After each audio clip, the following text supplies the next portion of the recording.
It's the dawn of a new era in the North Coast section, and it's time to write another chapter of Valley Christian Viking football on a brand new network, but still your home for high school sports, CIF, Northcoast.tv, part of the PlayOn Sports Network. Tonight, it's the inaugural weekend of the Tri-County Athletic League's Rock Division, as the Vikings host the visiting El Cerrito Gauchos. Thank you for welcoming us into your homes tonight, ladies and gentlemen. My name's Stephen Davies, and it's my pleasure to introduce our analyst, Willie McFarland, our videographer, Hans Webb, and our producer, Zach Farmer. Once again, you are tuned to CIF, Northcoast.tv, part of the PlayOn Sports Network. The Vikings return home to the friendly confines of Chabot College after what seems like an eternity since the Vikings hosted Arcata on the opening weekend of the 2012 season. The Vikings stormed through the preseason schedule, going 4-0, averaging 42 points a game on offense, and thanks to some solid defensive play, held opponents to under 10 points a game. Led by junior quarterback Theman Taylor III, senior running backs Howard Weichel and A.J. Harris, and a defense anchored by juniors Logan McCone and Sean Flynn. The Vikings are off to a flying start in 2012, but they will face a stern test tonight in the form of the unbeaten Gauchos. The Vikings concluded their preseason schedule with a long trek up Highway 29 to Lower Lake, and a clash with the Trojans, a team Valley Christian had defeated 42-0 at Chabot College back in 2011. Thanks to 3 touchdowns on the ground and a career game for CIF Northcoast.tv player of the game, A.J. Harris, who led the team in tackles and assists on defense, and touchdowns from Weichel, Taylor, Isaiah Harris, and Nate Bamadali. The Vikings posted their first shutout of the season as they ran out 49-0 winners. Taylor had his best game of the season under center for the Vikings, going 7 for 9 for 144 yards and a 27-yard touchdown pass to Vince Volpatti. The 16th-ranked Gauchos in the latest SF Gate Top 25 poll also entered tonight's game unbeaten at 4-0 and pulled off perhaps the upset of the season so far as they defeated Campo Lindo last week 16-14 in a thriller in Moraga. The Cougars, who lost the Division III state bowl game to Washington Union of Fresno 21-16 last year, had their 13-game regular season victory streak snapped as the Gauchos overcame 4 first-quarter interceptions from junior quarterback Keelan Benjamin, thanks to two second-half touchdowns from senior running back Marshawn Adwan, who accounted for all 16 points and exacting revenge on a Cougar team that narrowly defeated the Gauchos 16-13 in 2011. The Gauchos are full of playmakers on both sides of the ball. Senior Marcellus Pippins is the vocal leader of the Gaucho offense, a shutdown corner on defense, a first-team All-ACCAL selection last year, and you'll see him line up at receiver, running back, and cornerback here tonight. You also want to keep an eye on junior receivers Jalen Harvey and Keith Benjamin, and the outstanding senior linemen William Dreyer and Christos McGannis. And it's my pleasure to bring Willie McFarland. Willie, 2 teams that are looking to build a rivalry here as they move on here in 2012. They'll be facing each other at least once a year in this new Tri-County Athletic League Rock Division. 2 teams that have high-powered offenses, but also smothering defenses as well. Yeah, this should be a really fantastic game. We've got 2 teams, 4-0. Both teams playing well on defense and putting up some big numbers on offense, both teams. Valley Christian averaging 42.5 points per game, and El Cerrito scoring over 60 2 times this year. So 2 really high-power offenses and a defense that have been able to hold teams pretty low scores. So definitely going to be an exciting game tonight, and I'm really looking forward to it. Yeah, El Cerrito put up 62 points twice this season already, beating Kennedy of Richmond 62-8 and San Lorenzo on the opening day of the season 62-7.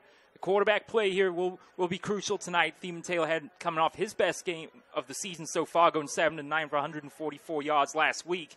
However, Keelan Benjamin threw 4 first-quarter interceptions. How important do you think the quarterback play will be here tonight between these 2 teams? I think it's going to be pretty huge, and I think it says a lot about El Cerrito able to overcome 4 turnovers in 1 quarter. So it's going to be huge, and usually in a game like this where you have offensive that haven't really been tested to say that is they've been able to just kind of score at will.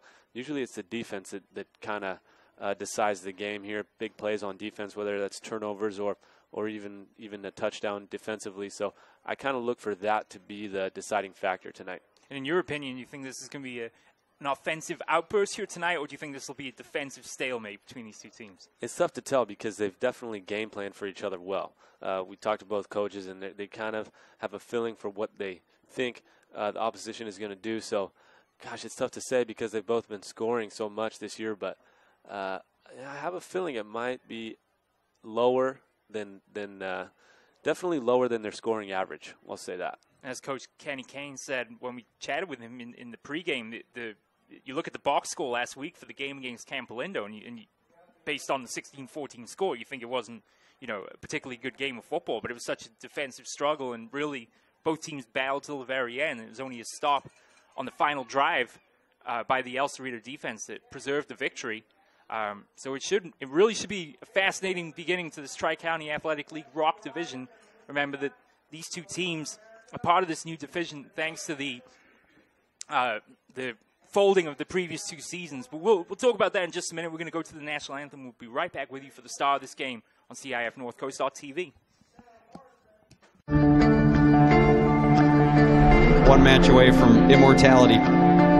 This is a total team effort.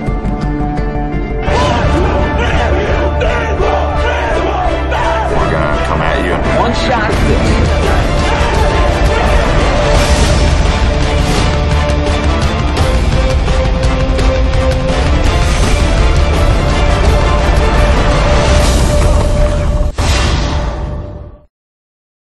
3:16 left to go in this ball game. I formation, 3rd and 3 from the 45 of the Wolverines. And this time, holy cow!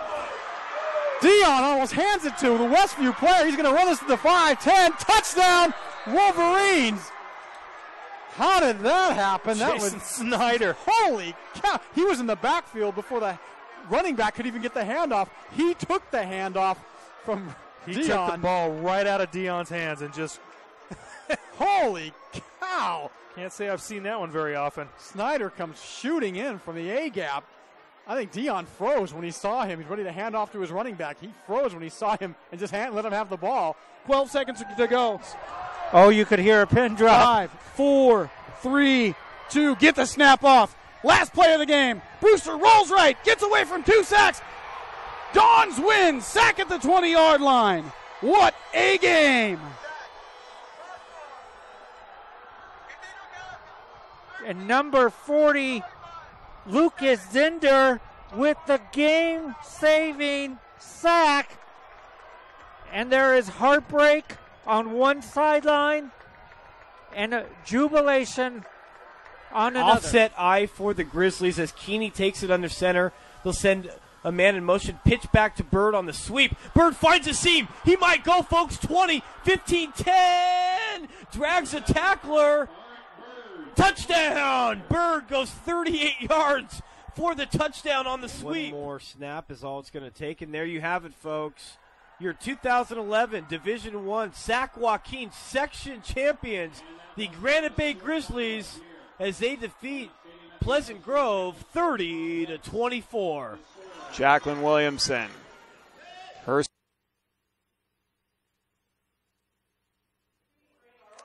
We are back with you live from Chabot College in Hayward as we begin the 2012 Tri-County Athletic League Rock Division season as Valley Christian and El Cerrito get together for the first game of 6 to be played here in the Tri-County Athletic League Rock Division this season. Stephen Davies, William McFarland, Hans Webb, and Zach Farmer from Chabot College. We're about to get underway then.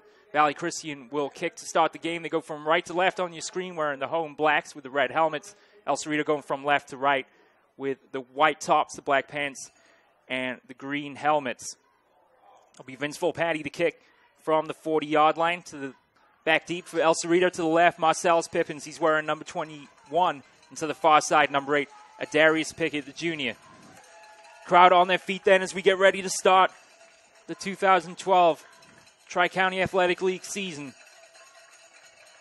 Volpatti the kick from the center of the field at the 40. The crowd getting loud.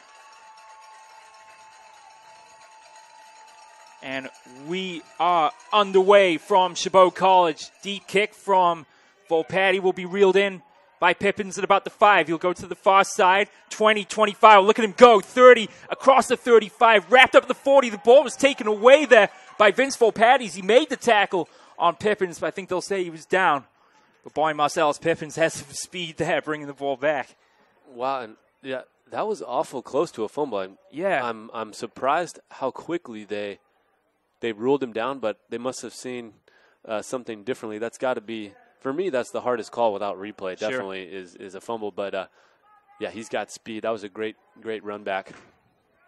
Yeah, we were warned of that when we chatted with El Cerrito coaches here before the game. So El Cerrito have good field position thanks to that return from Pippins, and Keelan Benjamin will line up in the shotgun. 2 receivers right side. He steps up in the pocket, now takes off in his own cross.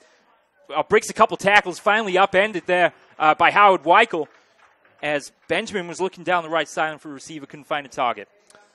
Yeah, it looks like we had nice coverage there from number 10, Demon Taylor, and that's a nice play defensively to come out and prevent a big play early and tackle a quick quarterback.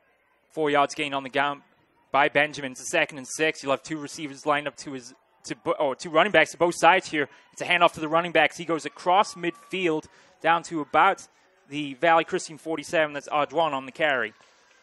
Nice run. Ardoin would not be brought down by just one tackler, able to break a couple. And I thought move the chains. We'll see what spot he gets. Looks like they're going to mark him just short. Ardoin, 38 carries, 330 yards, 7 touchdowns coming into the game. He's just shy of a first down, 3rd and 1, and a handoff to the running back straight up through the middle, and he's gone 30, 20, 15, 10, 5, touchdown. It's Austin Harper getting into the end zone as El Cerrito take a very early lead. That was a pretty incredible run. I don't think he was even touched. Made some nice cuts to get through the linebacking core, which Coach Kahn told us he'd been really impressed with so far this season, and really excellent run. But I think we might get a call back here or some kind of. We got a penalty here, so might be negated. Yeah, flag thrown at the Viking 25, but boy, Harper through the line quickly then, and I think you're right. Well, he was untouched into the end zone. Let's see what the call is here. I'm going to say it's a penalties against El Cerrito. Could it have been after or something? Maybe some kind of. Yeah, maybe perhaps a unsportsmanlike conduct penalty here. It's good. I think they're gonna give the touchdown. Let's see. Hold on a second here. 11:03 to go, and I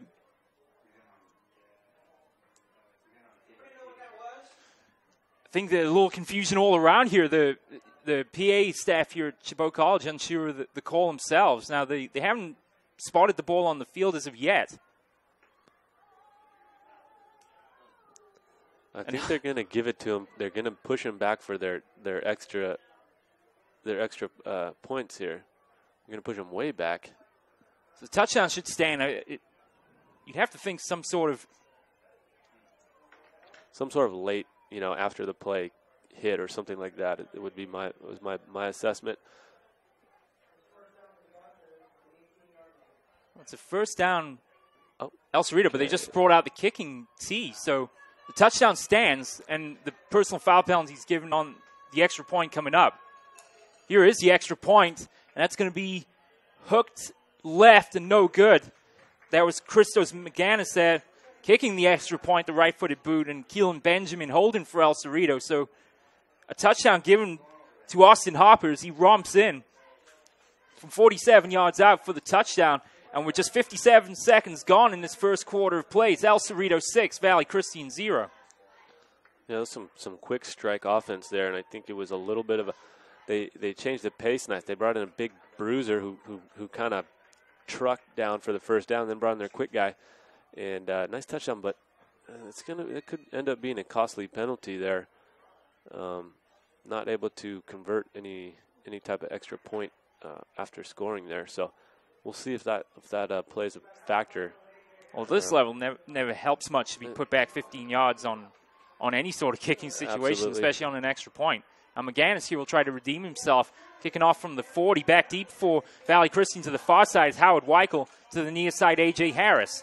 So 57 seconds gone in this first quarter play, and El Cerrito already with a 6-0 lead. It's a short kick fielded by Weichel at the 15. And they're going to say El Cerrito offsides there on the kickoff, so they'll do it again. And already with that short kick by McGannis and Weichel with his return speed could give Valley Christian some pretty good field position here as they push El Cerrito back 5 yards for the second attempt at the kickoff. Valley Christian's definitely going to want to answer early here with some points. I know it's early in the game and it's not any type of must-score situation, but like we talked about in the beginning, if this is going to be a shootout, then you're going to want to make a statement here on offense on this series. Weichel takes it to 15, palms man out of the way, 20, trying to turn the corner, 25, lowers the shoulder and gets brought down at about the 27-yard line. A couple of El Cerrito plays in there on the tackle. Darius Pickett was one of them. That was a fantastic stiff arm. Yeah. To break that tackle. So definitely expecting to see some more of that when he gets the ball on a handoff or a pass. But, yeah, that was he didn't get much yardage. That was a fantastic run. A lot of tough running on that run back. Yeah, he had some blocks over to the far side of the field, but couldn't find any lanes available. And that's why he had to bring the ball to the near side. But Pickett was there to bring him down. So the Vikings take over on offense for the first time from their own 22. And I think Thiemann Taylor dropped the snap, and he did, and he's able to pick it up.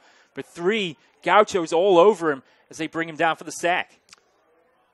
That's an unfortunate start to the series. You never want to lose yardage on first down, but that's going to happen. And so now El Cerrito can kind of open up the playbook a little bit on defense here to look for them to get a little more aggressive on this long second down.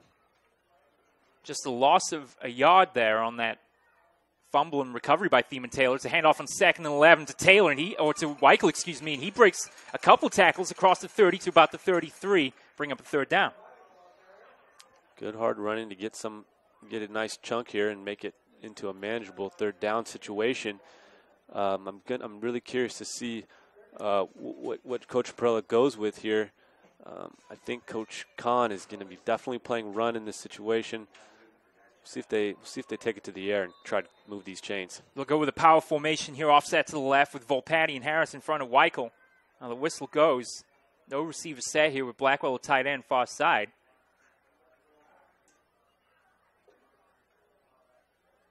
Now the whistle, and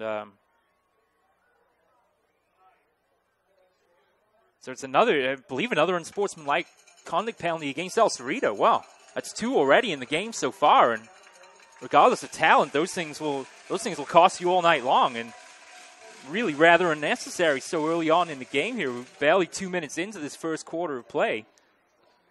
Yeah, you've got to maintain focus and keep your composure, and these refs are going to jump on that early, knowing that if they don't, it's just going to escalate. So, some kind of bad focus plays from El Cerrito there that could end up being very costly. They'll remain with the power formations to give to Weichel in front of Harris. He'll charge across the 50, maybe down to the Gaucho 48. But what had been a 3rd and 4 turns into a 1st and 10. And now the Vikings have the ball in Gaucho territory for the first time tonight.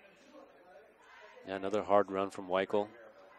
Looks like they're definitely looking to establish the run early here. Definitely a key part of their offense, and important that they get that going early. So we'll see how it plays out. Whether El Cerrito just goes run defense all day here. Here's another handoff. This time it's to Harris as he goes off tackle to the left side. Gains a couple of tough yards on the ground, but it's still coming up to be about a 3rd and 6 here, as that play was 2nd down and 6 from the Gaucho 49. Yeah, nice stop on defense, and they had the box really crowded there, so they're definitely trying to anticipate the run plays from Valley Christian. So far, doing a pretty good job containing. Excuse me, Willoughby. Yeah. Thiemann Taylor here down on the near side. Coaching staff out to attend to him. In the meantime, Volpatti's gone into the huddle, and, well, this could be an early blow here for the Vikings. 8:45 to go in this first quarter of play. Thanks to a 47-yard touchdown run from Austin Harper, El Cerrito have a 6-0 lead here, but concern here for the junior quarterback for Valley Christian as Coach Perella and the training staff attend to Thiemann Taylor III. 8:45 to go. Let's turn over to Willie McFarland for a quick advertisement. Do you want to watch more of your school's great matchups like the game you are enjoying here tonight? Tell your school to sign up for the PlayOn Sports School Broadcast Program. The program allows schools to broadcast all their games and other activities on the web. For more information, go to playonsports.com/SBP. Thank you, sir.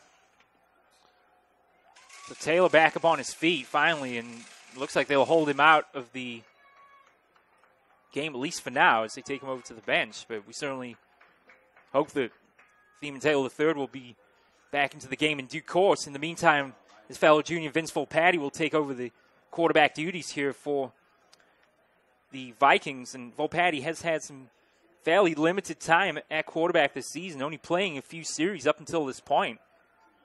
And so far has not been called on to throw the ball. Having said that, though, as we know, Valley Christian haven't really attempted all that many passes yet this year. Taylor, just 12 of 20 this season, 2 touchdowns and a pick for 236 yards.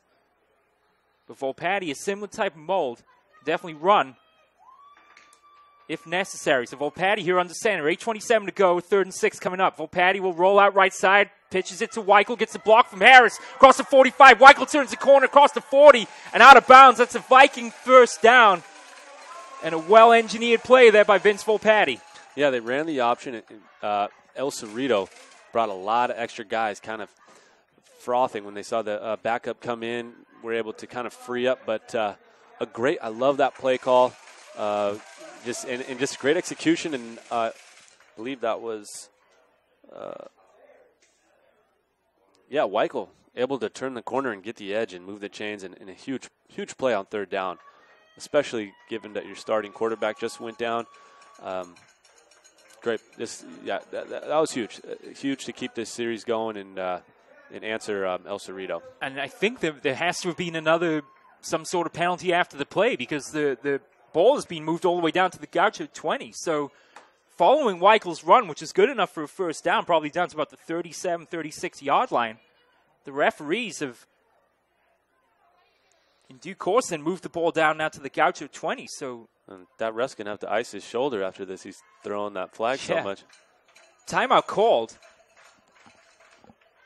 And for El Cerrito, I mean, this would be to let Valley Christian back on equal terms here, but to do 2 15-yard penalties included.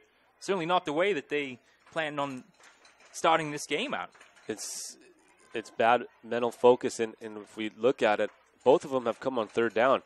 And although they've moved the chains, if there's a time when you, on this second time, if there's a time when you don't want to commit a penalty like that, it's on 3rd down, because you have a chance to get your defense off the field if you stop them, and big mental errors there that could bite them here. But again, just nice conversion there from Valley Christian, and we'll see if they can kind of take advantage of this extra 30 yards they've gotten on this drive. Taylor back up off the bench and here warming up on the sideline, so we may see him perhaps by the end of this drive. In the meantime, Volpatti will remain in the game at quarterback. 3 running backs, 2 offset to the right, Volpatti under center. 1st and 10 from the Gaucho 20. It's a give to Harris, nowhere to go up the middle of the field. He's met by the El Cerrito defense with Johnny Tolliver leading the charge. Yeah, just a quick give. They're kind of hoping that El Cerrito goes after another option play. But this could sometimes be a good time to kind of catch the defense off guard. You got a backup quarterback in there. They're really not expecting you to throw much or do anything too crazy. So sometimes this is a good time to do something a little creative. They bring 2 wide receivers in. They give it to Harris. He breaks the tackle at the 15. He's down to the 10. That's going to be close to a first down. They brought 2 receivers into the game for the first time, but Harris bounces off a player, and that's going to be close to a first down. Yeah, it was an excellent run. We're going to have another 3rd down here. This one only 2 yards, also very manageable. In the red zone, wide open playbook here. We'll see which play Perella goes for here. Simmons left, Carter right. Split backs behind Volpatti under center. Gaucho defense shows blitz. It's a handoff to Harris, and that's going to be close to a first down. He's wrapped up about the line of scrimmage.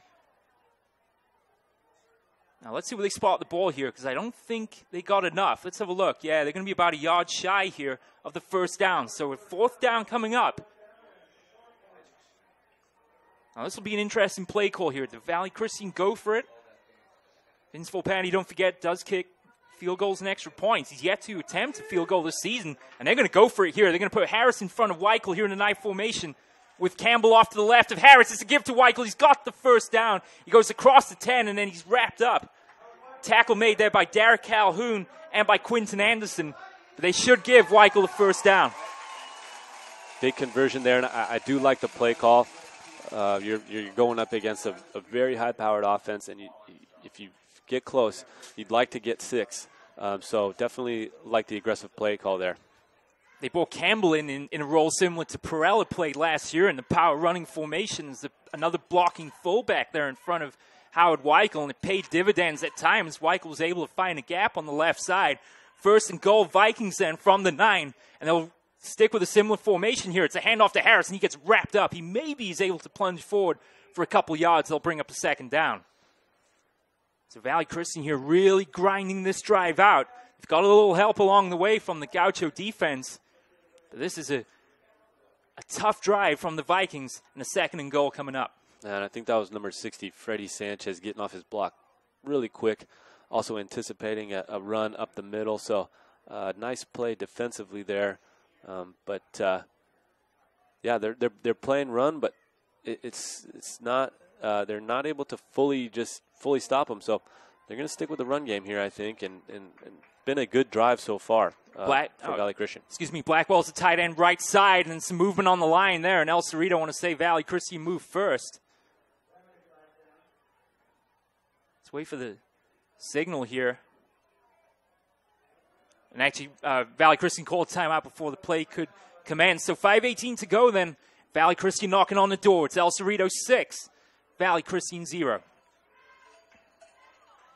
We've got some score updates here thanks to our producer Zach Farmer, no doubt on Twitter himself, I'm assuming. Let's have a look. Campolindo making short work of Acalanes here in the early going. They want to make up for their defeat to El Cerrito last week as they lead the Dons 10-0 in the first quarter. A game we're also featuring on CIF NorthCoast.tv tonight. San Ramon Valley Wolves and the Livermore Cowboys. The Wolves up 7-0 in the first. Mount Eden over Mount Diablo 35-6. And one more quick scoreline, a close one. Skyline and Ignacio Valley 40-36. That game's the final.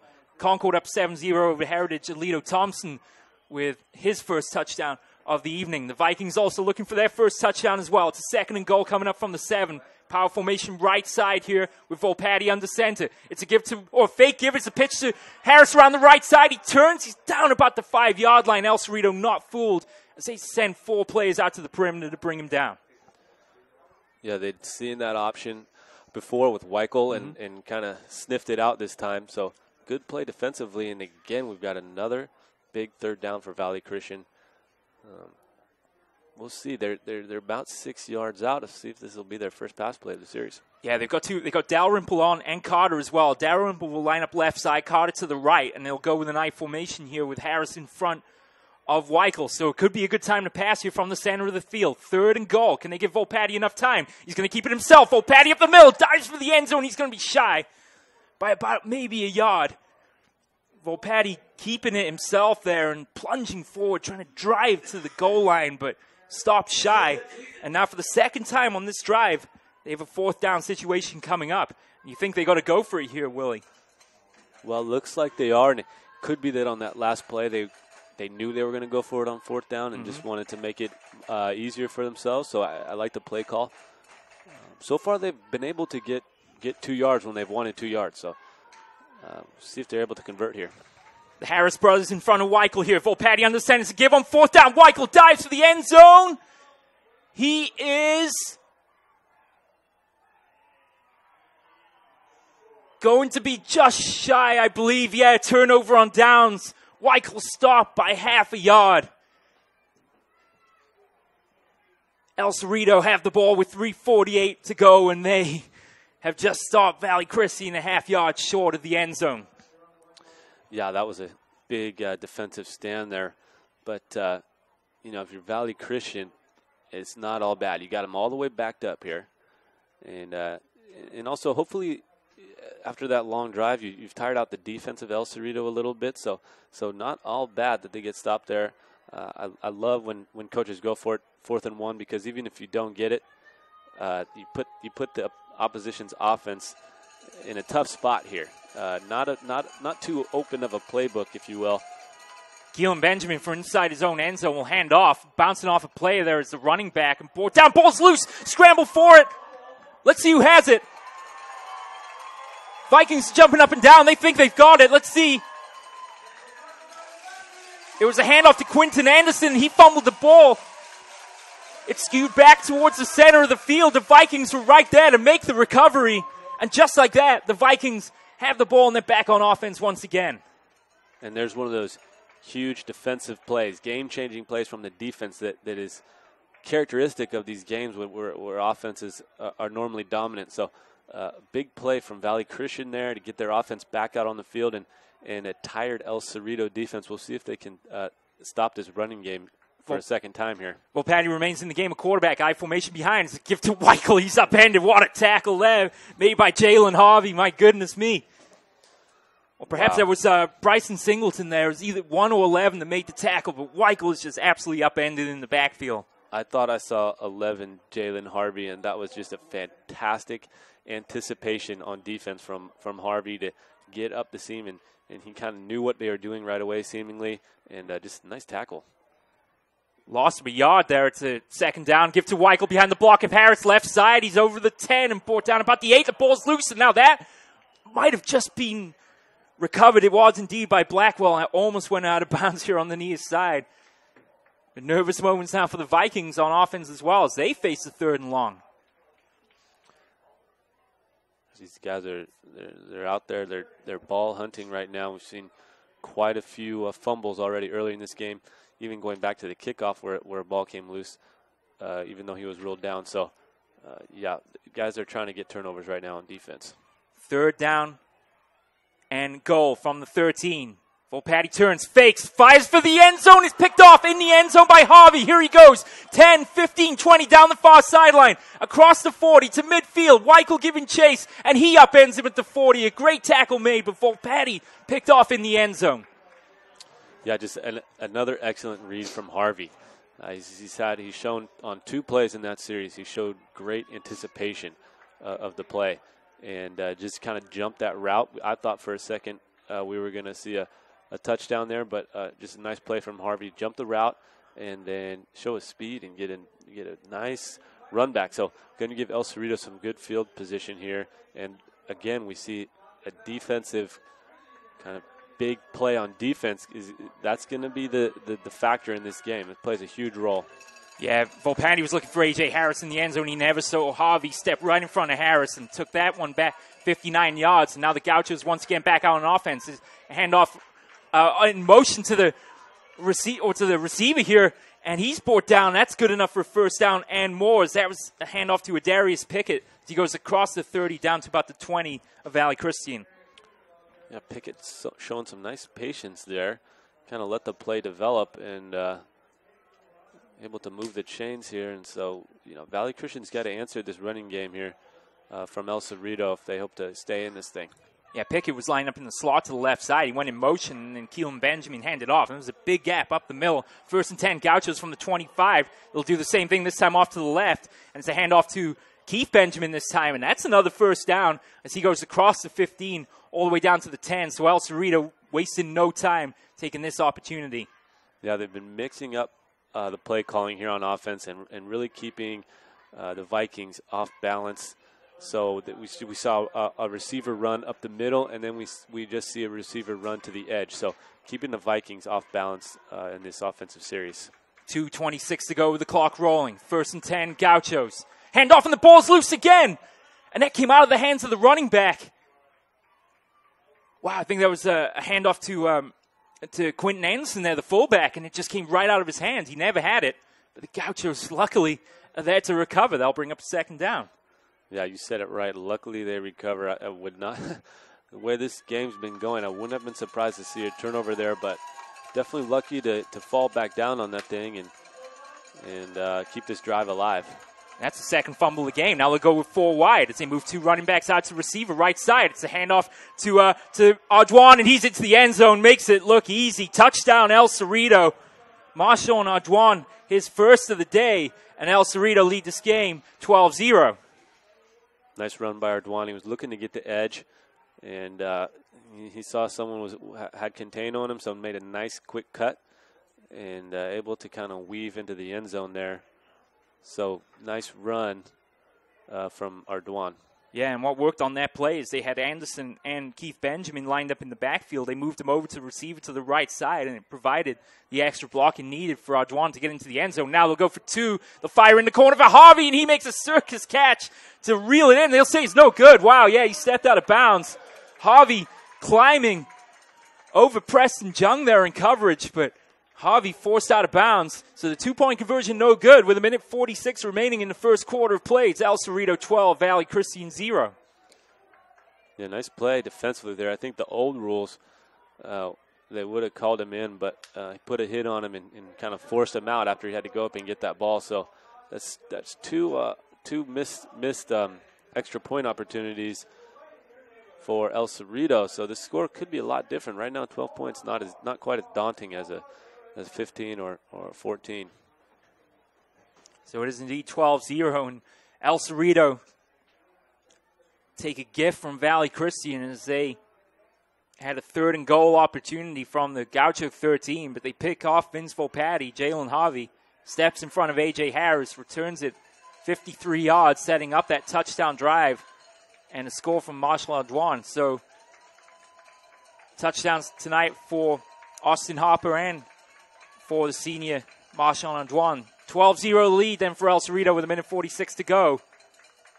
And it'll be McGannis to get the game back underway. Weichel will field this one at about the Vikings 6. So Weichel again cutting towards the middle of the field, trying to turn the corner. Palms a man out of the way to 20, 25. It changes direction, diving forward to about the 30. That's a good return from Howard Weichel, making something out of nothing there. And I'll give the Vikings pretty decent field positions they take over on offense. Yeah, absolutely, making something out of nothing. I thought he was going to be backed up maybe 15 yards, but he's able to kind of show some patience and then get the edge. He has surprising quickness, able to get the edge on El Cerrito and give them a decent start here.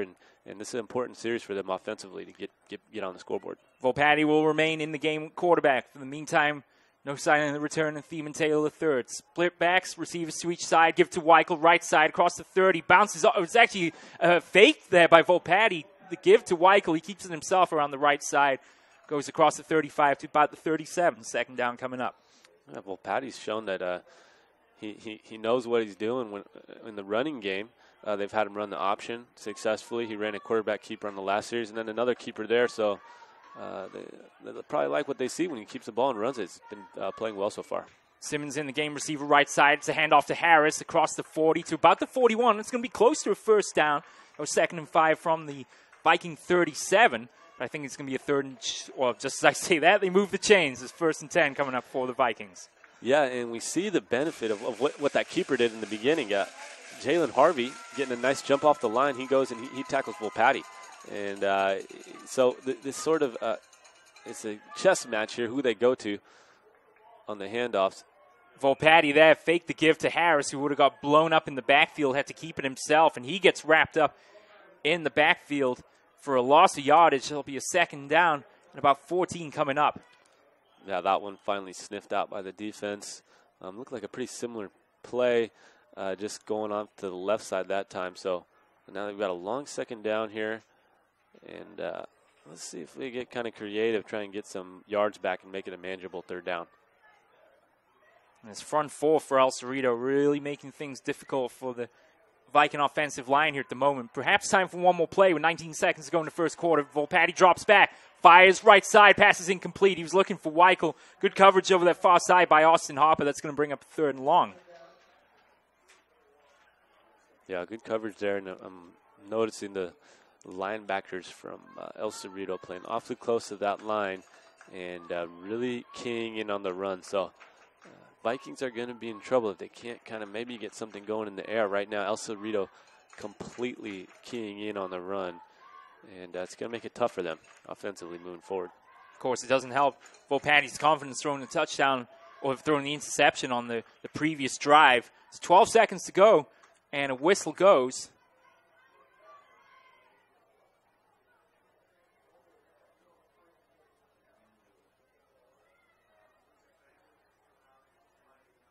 whistle went. And play a substitution for El Cerrito, but it's 3rd and 12 coming up for the Vikings. Volpatti will drop back. He has time, fires downfield, passes through the hands of Clayton Carter, incomplete.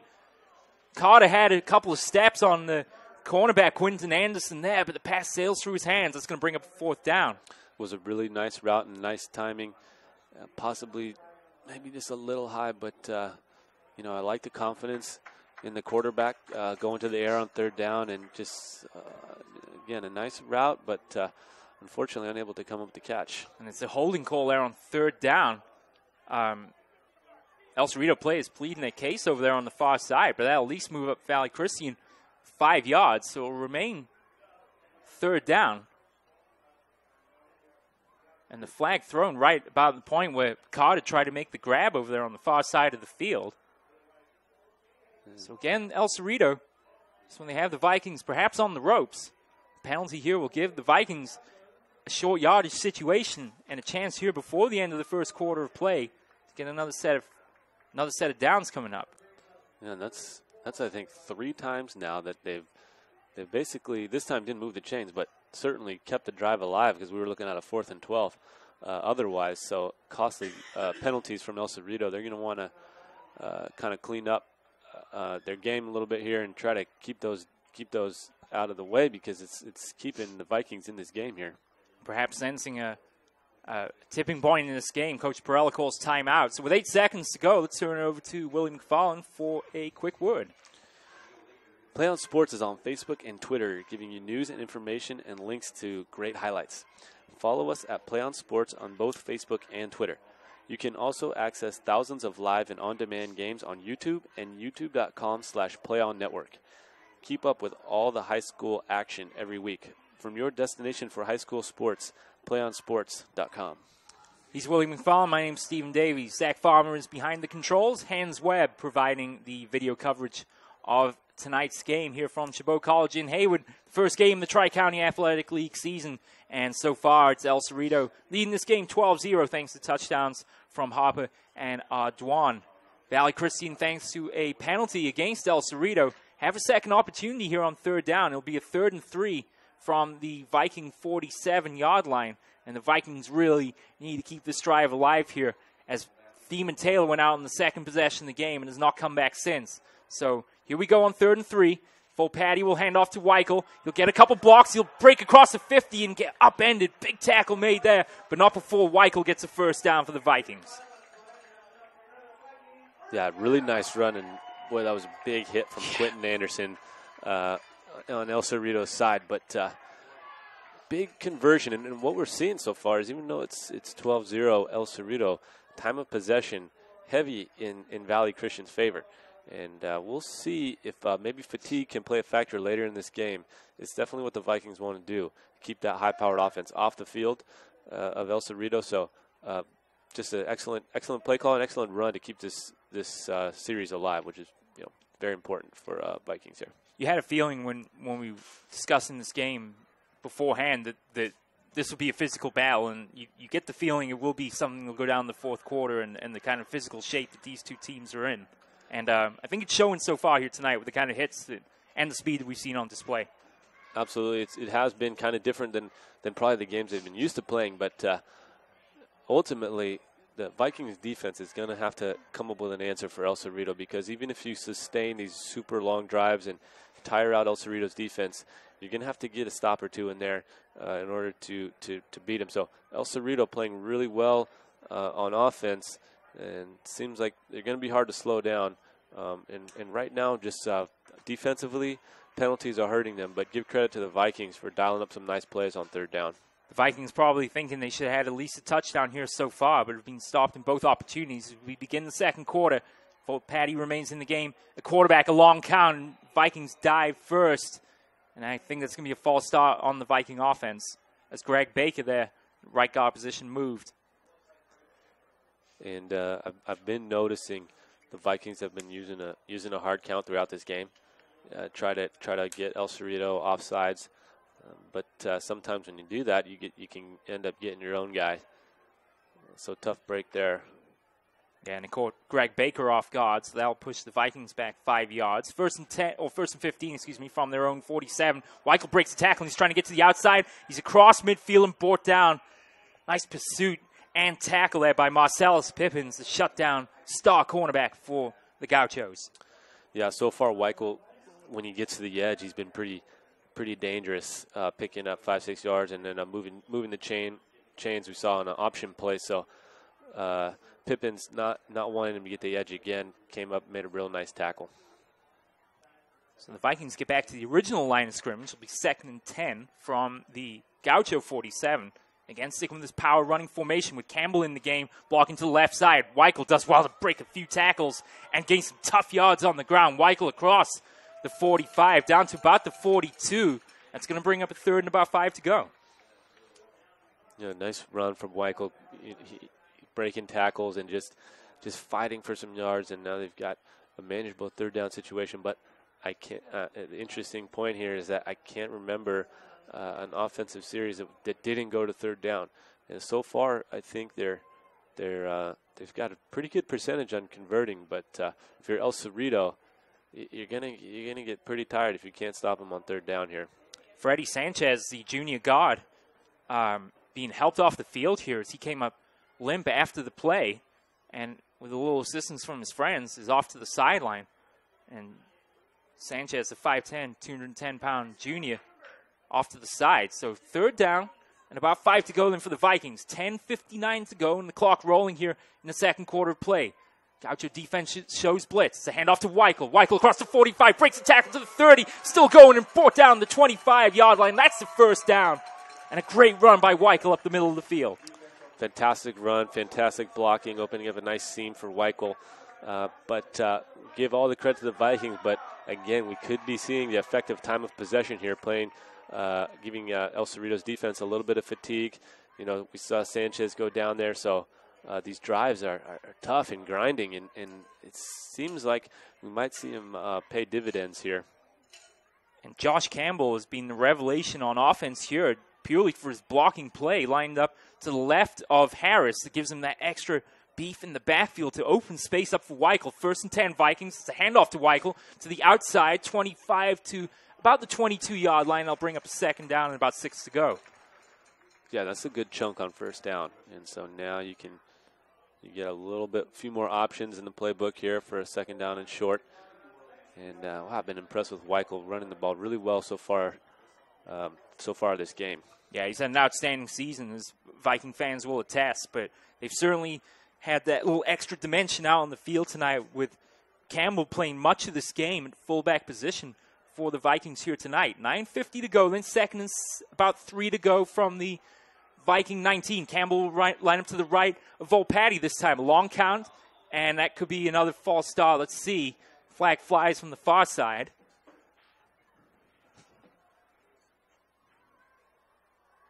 And it does go against Valley Christian. So that's going to push him back 5 yards. And so for the 2nd time on this drive, perhaps the nerves getting the better part of the Viking offensive line. Well, it had been a manageable play on 2nd down. Now turns into a 2nd and 8 from the Gaucho 24. Yeah, that's a tough one, because on 2nd and short, that's an opportunity to kind of open up the playbook. You can run, knowing that you still have 3rd down to convert. So a costly penalty there, and they really want to punch one in the end zone here. Patrick O'Hare will come into the game in front of A.J. Harris. It's a handoff to Harris, and the Gaucho defense not fooled as they get with speed to the outside, wrestle Harris to the ground, and now a 3rd and 10 coming up for the Vikings with 8:57 to go in the 2nd quarter of play. Yeah, I believe that was a Darius Pickett, or yes, I think so. Anyways, great play there, not allowing the back to get to the edge. So we got a 3rd down and long here, and a big moment for the Vikings. These Gaucho linebackers are so quick to the ball. 3rd and 10, handoff to, or pitch to Harris, right side. They fake to give to Weichel. Harris across the 20, down to about the 18-yard line. It's going to be about 3 yards shy of the 1st down. And decision time again here for Perrell on 4th down. Does he trust the Viking offense to get 3 yards, or do they attempt a manageable field goal? It'd be about a 37-yard kick should they choose to attempt it. We saw Volpatti taking kicks in the warm-up, and as we've seen this season, the Viking kicking, both the punting and the kicking, has improved from game to game. But it seems like in the meantime, they're going to trust the Viking offense to get 3 yards here. So it's another fourth down situation here for the Vikings. It's a turn and a give to Harris, but he's going to be stopped well shy of the first down. Another turnover on downs from Valley Christian, and the Gauchos will take over on their own 20.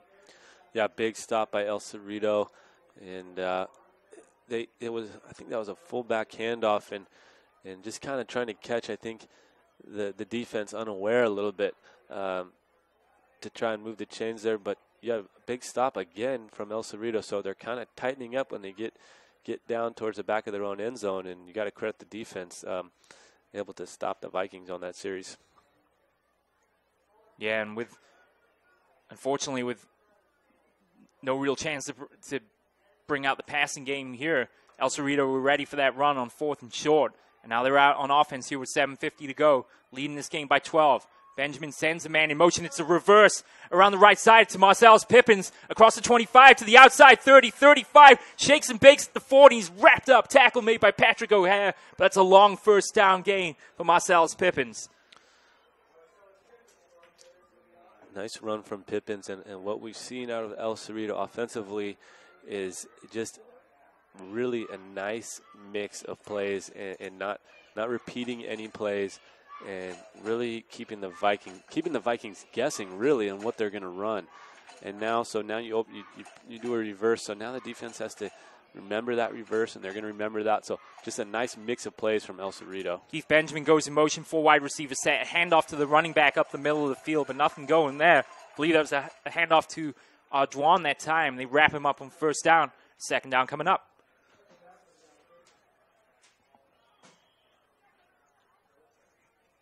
Man, this is a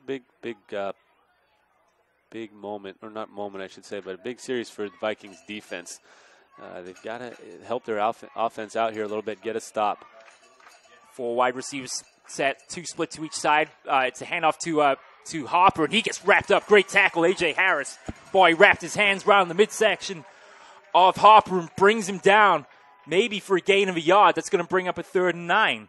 Yeah, fantastic tackle, and we got a long 3rd down here. And Coach Collin told us we should expect some balance out of the offense. So I'm anticipating a passing play here.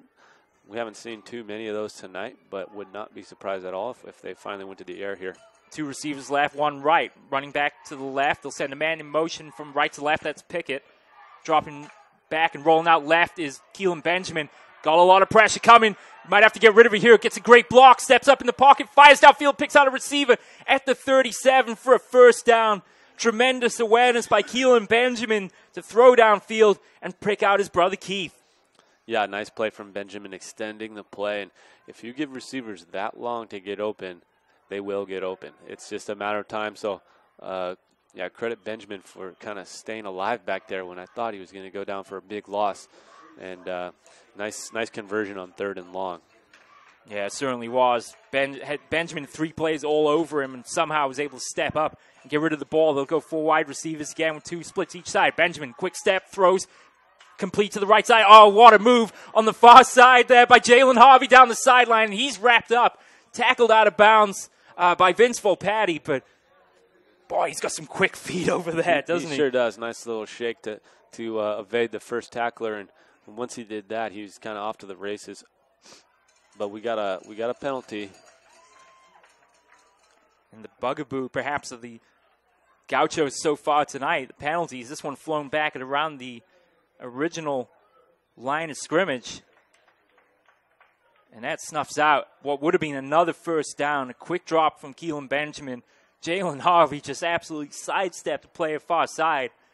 And Vince Volpatti able to force him out of bounds. But Harvey, the leading receiver coming into this game, 16 catches, 207 yards, 5 touchdowns on the season so far. But a big break for the Vikings defense. They've got to capitalize on it. They certainly do. 1st and 20 then from the Viking 48. Shotgun formation here. Benjamin surveys the scene. He's got Dwan behind him. Another quick drop. Another pass out left side. Another great move along the sideline. This time by James Rice. The receiver lined up left side. makes a nice catch and gain on first down. Will bring up a second down and about 15 to go. Yeah, these receivers making life a little easier on their quarterback. Able to get some nice yards after the catch on those hot routes. So, nice option for Benjamin to have those quick receivers. Yeah, he's certainly got all kinds of weapons, doesn't he? And all kinds of time here to throw. Steps up in the pocket and, evades the pressure. How does he do it? Gets away from Flynn. Fires downfield as a receiver wide open at the 20. Here he goes. 20 down the sideline, breaks the tackle. Back to the middle of the field, gets some blocks and saunters into the end zone. How about that? Ladies and gentlemen, Keith Benjamin in for the touchdown. Wow. Just incredible. I don't know how he got out of there. I thought it was going to be a big tackle for loss for the Vikings, and somehow Keelan Benjamin escapes. It's like Houdini back there, isn't he? It's unbelievable. And then they had brought extra guys, so not enough DBs to cover all the receivers. And he had Keith wide open. Yeah, he was wide open at the 20. But what was more impressive was his fellow players orchestrating the blocking in front of him. He started all the way over on the far sideline at the 20, and through the help of his teammates, just cut back to the middle and then to the near side, and he was untouched into the end zone. Sensational play from El Cerrito, and they lead this game 18-0. Valley Christian play a little slow to get up there. That was Jonathan Rocha, but he's off to the sideline under his own power, and El Cerrito here will go for two. It's 18-0 Gauchos with 5:32 to go, and they're going to go for it here with Benjamin. Three running backs, two beside him, one directly behind us. Oh, Juan, he dropped it. Now Benjamin's going to make something happen. He does, and he just takes off, and he's into the end zone. Well, just like that, another drop snap, but Benjamin had plenty of time, and he's got that quick speed, and he's in for two. He has fantastic speed. That was pretty impressive. So Vikings now looking at a 20-point deficit, and they've got to get something going offensively. They've been able to sustain long drives, kind of tire out the defense, just unable to punch it in. And definitely before halftime, they're going to want to get some points up on the scoreboard and hopefully swing the momentum back in their favor. Well, it's imperative now with 5:32 to go that they wear down as much of this clock as possible, because the last thing they need right now is for El Cerrito to come back on the field and move the ball downfield with the quickness they've shown tonight. But, boy, El Cerrito are as advertised, and that's a touchdown and a highlight that we'll be seeing the rest of this season, because that was absolutely sensational play from Keelan Benjamin. How he escaped the pressure, I'll never know, but was able to pick up his brother Keith Benjamin wide open on the 20, and then perhaps the most impressive part of the whole thing was the direction given by his teammates from the romp into the end zone. It's a short kick by McGannis, and this is potentially returnable, and it's taken on a hop by Volpatti at the 25. Volpatti to the outside, 35, shoulder charges the man out of the way to about the 40. He's out of bounds. So 5:27 to go. Good field position here for Valley Christian, but they really do need to wear down this clock as much as they can. Absolutely, and they're going to have a pretty nice start here around the 40. But with the way they've been playing offense, which is pretty much all runs, they shouldn't have too much of a problem making this the last possession. But certainly crucial that they take care of the ball here and don't give it back to El Cerrito's offense, and absolutely, ideally, punch it in the end zone and kind of stay alive in this ball game. Volpatti drops the snap and has to dive on it on 1st and 10 from the 40. Another muff snap there for the Vikings, and nothing really Volpatti could do but to just dive on the ball. Second down coming up. Still no sign of Thiemann Taylor. He's walking around on the sideline, but for whatever reason, they've decided to keep him out of the game here at the moment. So the junior Vince Volpatti, player we usually see at running back and receiver in the game of quarterback. 2nd and 10 coming up. And that's another fumbled snap. And this time El Cerrito think they have it. Let's see. The official signaling that the Gauchos have it indeed. So back-to-back fumbled snaps by Valley Christian. And this is just not what they needed right now, with the El Cerrito offense firing on all cylinders and the ball back in their hands. Yeah, perhaps El Cerrito's defense kind of sensing that if they can get the ball back here, they can really put the Vikings into a hole. And so, a couple botched snaps, it looks like, on that series. and El Cerrito able to take advantage. And right now, this is going to be a tough moment. Vikings haven't been able to stop El Cerrito really at all, and they're going to have to here if they want to stay in this ball game. Final time out of the half called by Coach Perella with 4:52 remaining in the second quarter of play. El Cerrito 20, Valley Christian 0. And time now for Valley Christian to really solidify matters on defense as best they can. Because as we saw on the previous play with Keelan Benjamin to his brother Keith on about a 45-yard touchdown throw, El Cerrito have no problem spreading the ball around at the moment. And they've been getting close, and what I mean by that is they've been putting a lot of pressure on Benjamin and getting some penetration there, but they've got to be able to finish that play. They got to wrap him up and bring him down. When he extends the play, it's just dangerous. Now standing 4 wide receiver set as they send Keith Benjamin in motion, and it's a pitch to Benjamin as he came around from the right side. Benjamin using that speed to turn the corner across the 30, down to about the 25-yard line, tackled by Isaiah Harris, and that should be good enough for a first down, and it is. Interesting play there. There's a pretty long toss out to Benjamin there. So kind of an interesting option play. I haven't kind of seen one dialed up where the toss traveled that much distance, but successful nonetheless. Almost like baiting the defense to try and come and get it. I think so. So another first down, a 14-yard carry there from Keith Benjamin. And Gaucho's looking good here for more. 4:25 to go. They send the receiver in motion. Left to right, that's Marcellus Pippins. It's a handoff up the middle to Pippins. Oh, a couple of moves. Here he goes. 10-5 with blocks into the end zone with a spin move. Touchdown, Gauchos. Marcellus Pippins into the end zone. It was a fantastic run. We saw that play on the other side of the field with a similar result, but some really nice cuts there from Pippins to kind of sneak his way into the end zone. And El Cerrito's has just been able to show that they've got a ton of weapons and guys who, when they get the ball in their hands, they can make something happen. Well, we've seen El Cerrito put up gaudy numbers this season already. It was 62 against New York Memorial and against San Lorenzo. And the way they carry on here with 4:15 to go, could be on course for another high-scoring Gaucho performance here tonight. Benjamin looks in the corner for the end zone for Harvey, and this time he makes the grab over Jung for 2 points. It's good. And that time he actually reached over Howard Weichel there. So the 2-point conversion is good. And it's all El Cerrito here with 4:15 to go in the second quarter. Absolutely, and always nice to have a nice tall receiver for those little corner routes in the back of the end zone, and body language says it all right now. And Vikings in a big hole here. Got to try to get something going into the locker room at halftime here. Maybe they can rally, but boy, El Cerrito playing fantastic both sides of the ball right now, and getting real creative offensively. It's like you saying, they're on pace for a big night scoring here.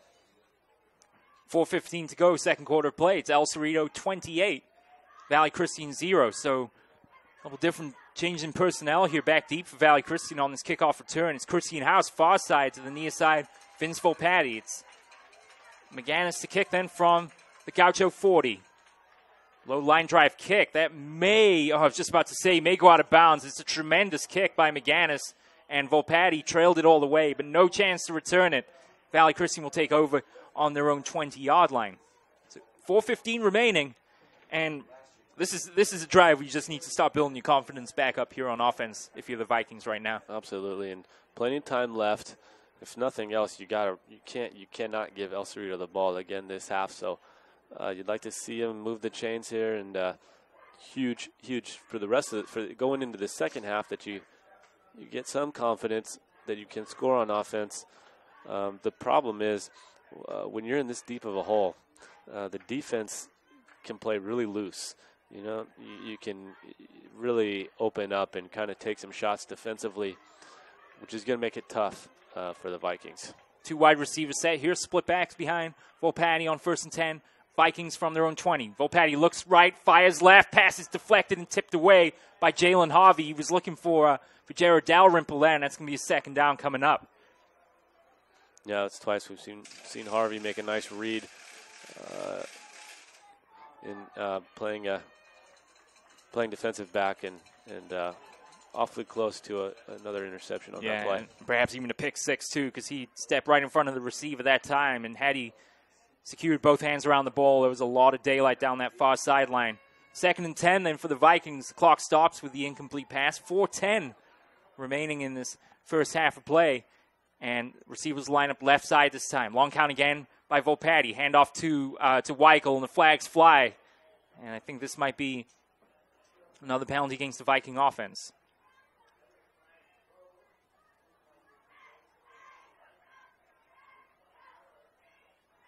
No signal as of yet. The penalty is against Valley Christian. So fortunately, between the missed opportunities, the drop snaps, and the penalties, it's been not been an evening to remember so far for the Viking offense. Not at all. And it started out. They had these great long drives, kind of tiring out El Cerrito's defense, and I think the story's been unable to get it in the end zone once they've made it to the red zone. So here's a handoff to Weichel across the 20, bouncing off players, refusing to go down. He's finally dragged down about the 25. That's an excellent gain there for Weichel, about 10 yards or so. I'll bring up a third and about 5 to go here from the Viking 25. Yeah, more tough yards from Weichel. He's not going to give up. But back to my previous point is it's interesting how a game can shake out when you get in the red zone. You gotta convert, and we've seen that El Cerrito's defense kind of tightening up back there, and that's a sign of a really great defense when they really buckle down in that area. So that's been the story of the game so far.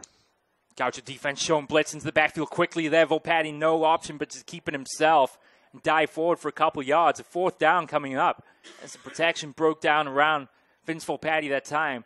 And it's going to be a 4th and about 2 to go. Now, of course, with Taylor out of the game, he handles the kicking duties here for Valley Christian. You get the feeling here the Vikings really going to have. Well, we'll see what happens now. Volpatti, of course, as you know, kicks extra points and field goals. He's yet to attempt one this season. This is the 4th and 2.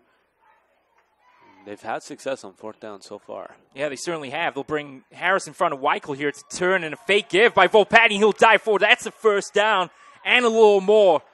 And they turn and fake that give to the tailback there. Weichel instead. Volpatti does well to shield the ball, keep it himself, and finds a gap. That's good enough to keep this drive alive. Yeah, and just the play they needed maybe to give them a little boost here emotionally. Finally kind of getting a win over that defense and like you said, keeping the drive alive, but important that they sustain it here and kind of get some rhythm going offensively. We'll go with 2 wide receivers here, 2:23 to go. It's a run up the middle of the field, but nothing there on that carry as El Cerrito defense is all over that play. Looks like Darius Pickett there, among others, in on the tackle. A yard gain and a 2nd and 9 coming up. A couple of score updates here, courtesy of Zach Farmer and Sanal in that makeup game.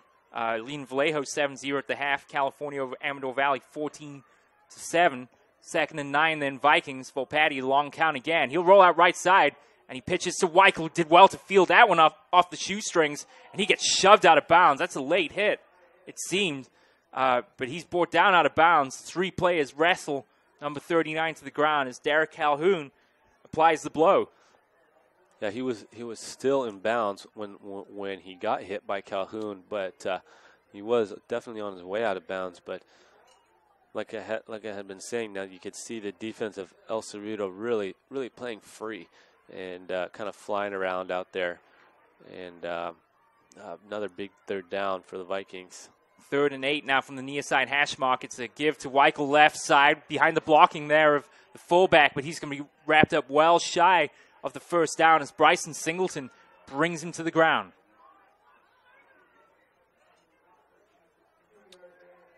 So 4th down and about 5 to go then, or about 4 to go, excuse me, from the Viking 40-yard line.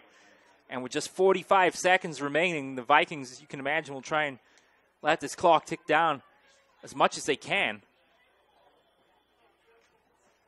To recap this first half of Valley Christian, not many highlights, unfortunately, for the Vikings. Timeout called by the Gauchos in the meantime, as they lost Thiemann Taylor III on the second possession of the game. Vince Volpatti came in the game a quarterback. The Vikings had 2 chances close to the goal line for the touchdown, unable to convert, and it's been all El Cerrito since. So let's turn it over to Willie McFarland for a quick advertisement.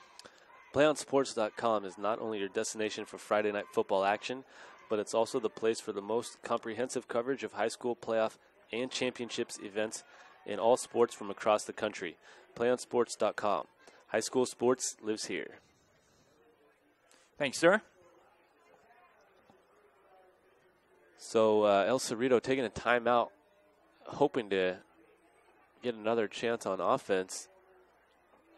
But we'll see if Vikings decide to punt this away and make it a much more daunting task to get in the end zone. Because if they turn it over here, boy, El Cerrito's going to have awfully good field positioning and 36 seconds, plenty of time with their offense to get in the end zone, no doubt. So big play, and of course, for Valley Christian, you can move the chains. You have nothing to worry about. So big moment here. Yeah, it'll be interesting to see what happens here. It's 4 yards. This is going to be a tough ask of the Viking offense because the Gaucho defense knows at this point they're going to run, and it does indeed appear that the Vikings will punt. So Volpatti will line up at about the Viking 25 to attempt his first punt of the season. 2 players back deep for El Cerrito, and he gets a good punt. I'll take a bounce.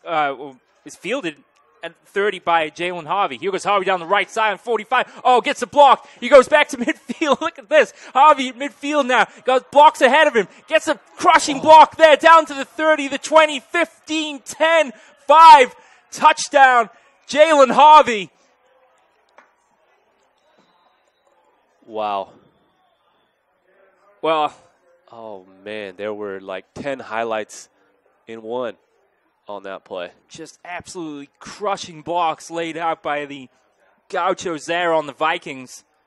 Volpatti, in particular, took a big shot there on the return. But sensational stuff from Jalen Harvey, fielding that ball about the 30.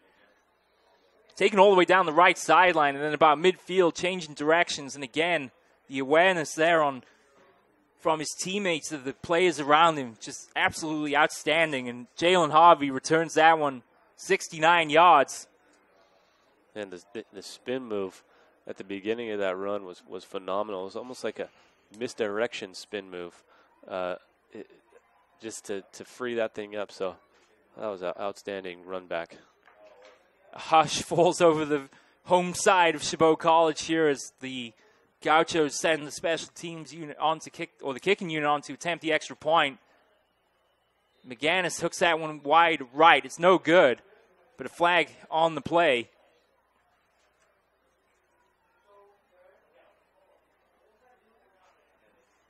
Well, we've seen 2, perhaps even 3 touchdowns that have to rank up there with some of the best plays we've seen this season. Absolutely. And when you get these El Cerrito players in space, good things happen. And we've seen just some phenomenal runs, after the catch, whether it's a run back or kind of a bubble screen pass, just great moves, quickness, and blocking, really. Some really nice blocking from the teammates. So outstanding offensive performance here. There was a false start on the Gauchos there on the extra point. The penalties declined, so the extra point will be no good. But, well, this Gaucho team is making a statement here on opening weekend of this Tri-County Athletic League Rock Division. They lead Valley Christian with 14 seconds to go in the second quarter of play, 34-0. And just when we were wondering, well, how far do they want to pin them back to potentially not let them score here before the end of the half? A punt return of a quality that you rarely see at this level of the game. Just sensational play from the Gauchos all around. And Jalen Harvey saunters into the end zone for his first touchdown of the day. And the shell-shocked Vikings team will retake the field here with 14 seconds to go in this first half of play. You can imagine a break in the locker room here is looking pretty good right about now for the Vikings. So because of the false start, they'll move the kickoff back 5 yards. And McGannis will kick from the Gaucho 35 instead of the 40. The cheerleaders doing their best to rally the home fans here. There's actually going to be another, let's see if they, yeah, I think they're going to give another unsportsmanlike penalty against El Cerrito here. Yeah, they're going to pin him back on the 25, and I would assume for the touchdown celebration there perhaps for the Gauchos, but with a 34-point lead, 15-yard penalties hardly matter at this point. So the Gauchos kick them from their own 25. For the Vikings, a chance to try and return this one if they can. And this might be offsides here. Fielded by Harris at the 35. He's across the 40. Here goes A.J. Harris. Gets the block. Stays on his feet across the 50 and is wrapped up by 3 or 4 Gauchos leading the charger, Derek Calhoun. So 6 seconds remaining. And perhaps time for one more play here for Valley Christian. Yeah, I expect them just probably to take a knee here. But some nice strong running there from Harris and good balance, not going down after the first hit. Yeah, he took a shot, though, after the plays. He hobbles off. Patrick O'Hare will come in to replace him. And they'll bring the receivers on here, Dalrymple and Carter as well. So no shame perhaps here in trying to strike for the end zone here if possible. So Dalrymple line up far side, Carter near side. And El Cerrito, sensing the chance to pass here, will show blitz. Volpatti will hurl it downfield and through the hands of Keith Benjamin, incomplete. 1 second remains then in this first half of play. Well, I like the aggressive play call. Going for it, 6 seconds, and it looks like they're going to be able to get another one off. Yeah, but at this point, you might as well take a strike downfield and do it again here.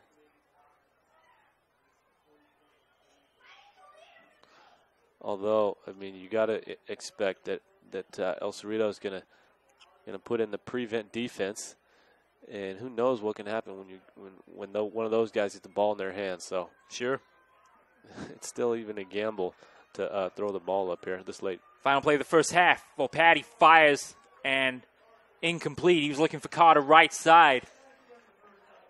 So mercifully for the Vikings, the first half concludes, and it's been all El Cerrito here in the first half from Chabot College. They lead this game 34-0. We're going to take a short break, and then we shall have an interview coming up with the Valley Christian principal, Larry Lopez. So we'll be back in just a couple minutes on CIF Northcoast.tv. Back with you in just a moment.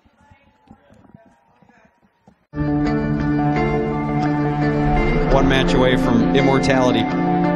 This is a total team effort.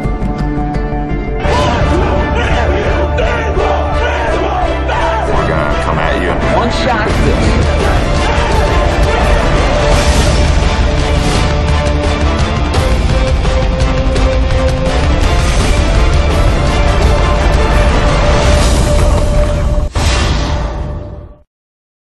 3:16 left to go in this ball game.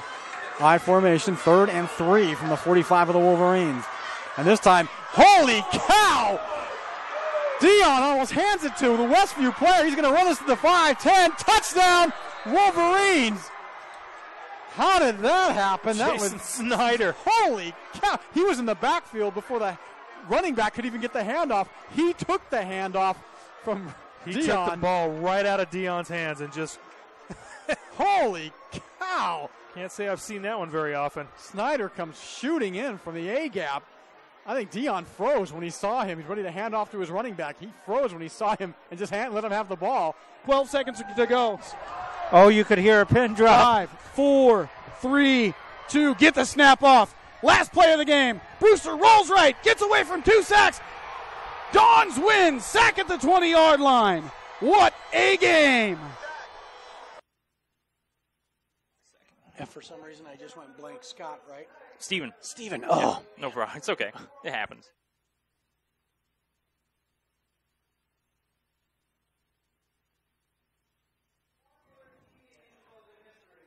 We're back with you live from Chabot College here in Hayward.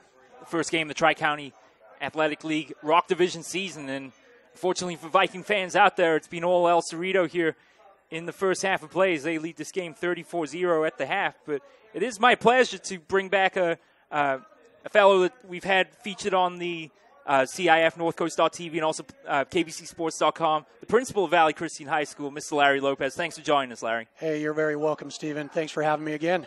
Absolutely. It's good to have you on, and it's a pity we couldn't do it under slightly better circumstances, perhaps. You know, it is a challenge out there on the field for us right now, but, you know, we got a lot of heart, and I have a feeling we're going to come back a little bit in the second half, so we can hope for the best here.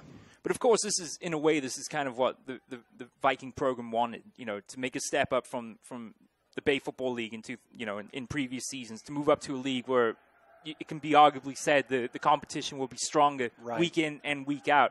So for Coach Perella and for the entire organization, it's safe to say there will be some growing pains associated with that. Oh, there are definitely going to be some growing pains. And I know when I met with Coach Perella and also Scott Babinett, our athletic director this week, we were just having some discussions about the move into a higher caliber league and just where we want to be. And we still feel very confident that this is a great move for us. And I know right now we're taking some lumps right now, got a few injuries out there, but I know that we're going to make some good stands. We're going to make some good plays. We're also going to have great competition out there. So we're looking forward to what's going to be happening throughout the rest of this season. And I know as I look at it today, I look at it, okay, this is a learning opportunity for us. What are we going to learn from this, and how are we going to come out in the second half? Tell us a little bit about how the whole realignment process went on. I know it was a combination of Coach Perella, Scott Babinett, the Valley Christian Athletic Director, and yourself. So tell us a little bit about how that procedure went and how it came to fruition. You know, one of the things, we've always had a desire to step up into a higher caliber league. And that just means that we want to continually press ourselves. We want to push ourselves to a level. That decision actually came over the past couple of years, just making decisions as to what we want to do and how we want to go about that. And then when we had this opportunity, when Berean was making a change, when Salesian was making a change, just seemed like a good opportunity for us to join in and just say, hey, you know, that would be a great opportunity for us to step up our game and to see what we're really made of. And so Coach Perella, myself, and then Scott Babinett, we sat down, just had a long conversation about that. And it just seemed to make sense. And you know, it is going to be a growing time for us, growing season for us. But I think for the first 3 games that we've played, we've shown that we can compete. And I know when we played Durham, we were able to step up and have a quality game against Durham. And now we've met El Cerrito, who just had a great game against Campo Lindo last week, and here we are. So we're going to see how this turns out for us this year. And just for the listeners out there, Salesian and Berean Christian were both part of the Bay Football League, the league that Valley Christian, of course, were part of up until this previous season, which is now defunct and now reorganized as the Tri-County Athletic League. This is now a 5th-year program. And, of course, something that's always impressed me is not only the support from the fans coming all the way out here from Dublin to Chabot College in Hayward to support the team, and the JV and the varsity, I might add, as well, because the crowd are here for both games. What impresses you most about the Viking organization and how it's grown over the years? You know, something that's really important to us is how we build into the community. And the reason why we have so many fans, and most of the time when we're going to the games that are out there at other schools, we usually have the largest crowd contingency because we really believe in building that parent support, fan support. And, I mean, even tonight we have all of our elementary school kids that are out here running a punt, pass, and kick contest, running in front of the football team, just being able to celebrate. And, you know, that speaks volumes, especially for families. They want to see a program that continually develops their student. And we really strive to develop students not only on the field but off the field, and that's very important to us. And so we get to see that, and it's reflected with the fans that are all out here cheering for our team. And, you know, good, bad, or indifferent, we're just out there just having a blast. couple more quick questions for you. First of all, this is something I always ask you, but it's always worth refreshing the audience and to all of our listeners here on CIF NorthCoast.tv. Tell us about this brotherhood concept that Valley Christian evokes and what it means to the student body and to the staff as well. Sure. More important than the brotherhood aspect is the motto that we have, which is building champions for life. Right. And as we build champions for life, there will be distinctives that will be made not only within the football team, but within all of our athletic teams that are on the Hill. We see students that are stepping up. They're stepping up academically. They're stepping up socially. They're making right choices. They're turning their life around in terms of the decisions that they make with their peers, and then also how they interact with their parents. It's very difficult in today's society to have students that maintain everything with all the pressures that are on them to get into the right college and all perform well out on the field, perform in the classroom. But, to have a motto of champions for life and building into the brotherhood, we're really able to see students that are making those significant choices to not only further their education, but also to step up athletically and to really shine. And that really attracts a lot of coaches to us. And then it also attracts students to say, hey, we want a little bit of what you guys have. And then that leads me nicely to my last question. What sort of pride does that instill into the students, and how does that translate into academic success? Oh, the great thing about the pride thing is I'm seeing alumni all over the place out here. They keep coming back. They want to see where we're at. They want to encourage us. I've got past football players that are out there. They're part of our coaching staff. So Josh Smith. I thought I saw Sam Ludden down there right. too. Nick Rubio was just out there. So we've got all these guys that are just popping around that want to be a part because, the one thing that we create an infection of just wanting the enthusiastic side of football, of athletics, and that just continues to grow at Valley. And so it's really neat. It's infectious in the sense that I don't have to foster that. The students are doing that themselves. We have to get Mr. Rubio up here sometime. I've never actually had a chance to have a chat with him, so maybe you can have a word for him. I will definitely let him know. Principal Lopez, it's a pleasure as always, sir. Thank you for taking the time out to join us. Thank you so much. You're welcome. Right. We're going to take a quick break, and we'll be right back to discuss the first half. It's all Cerrito here after one at Chabot College, 34-0. Back with you in a moment. One match away from immortality. This is a total team effort.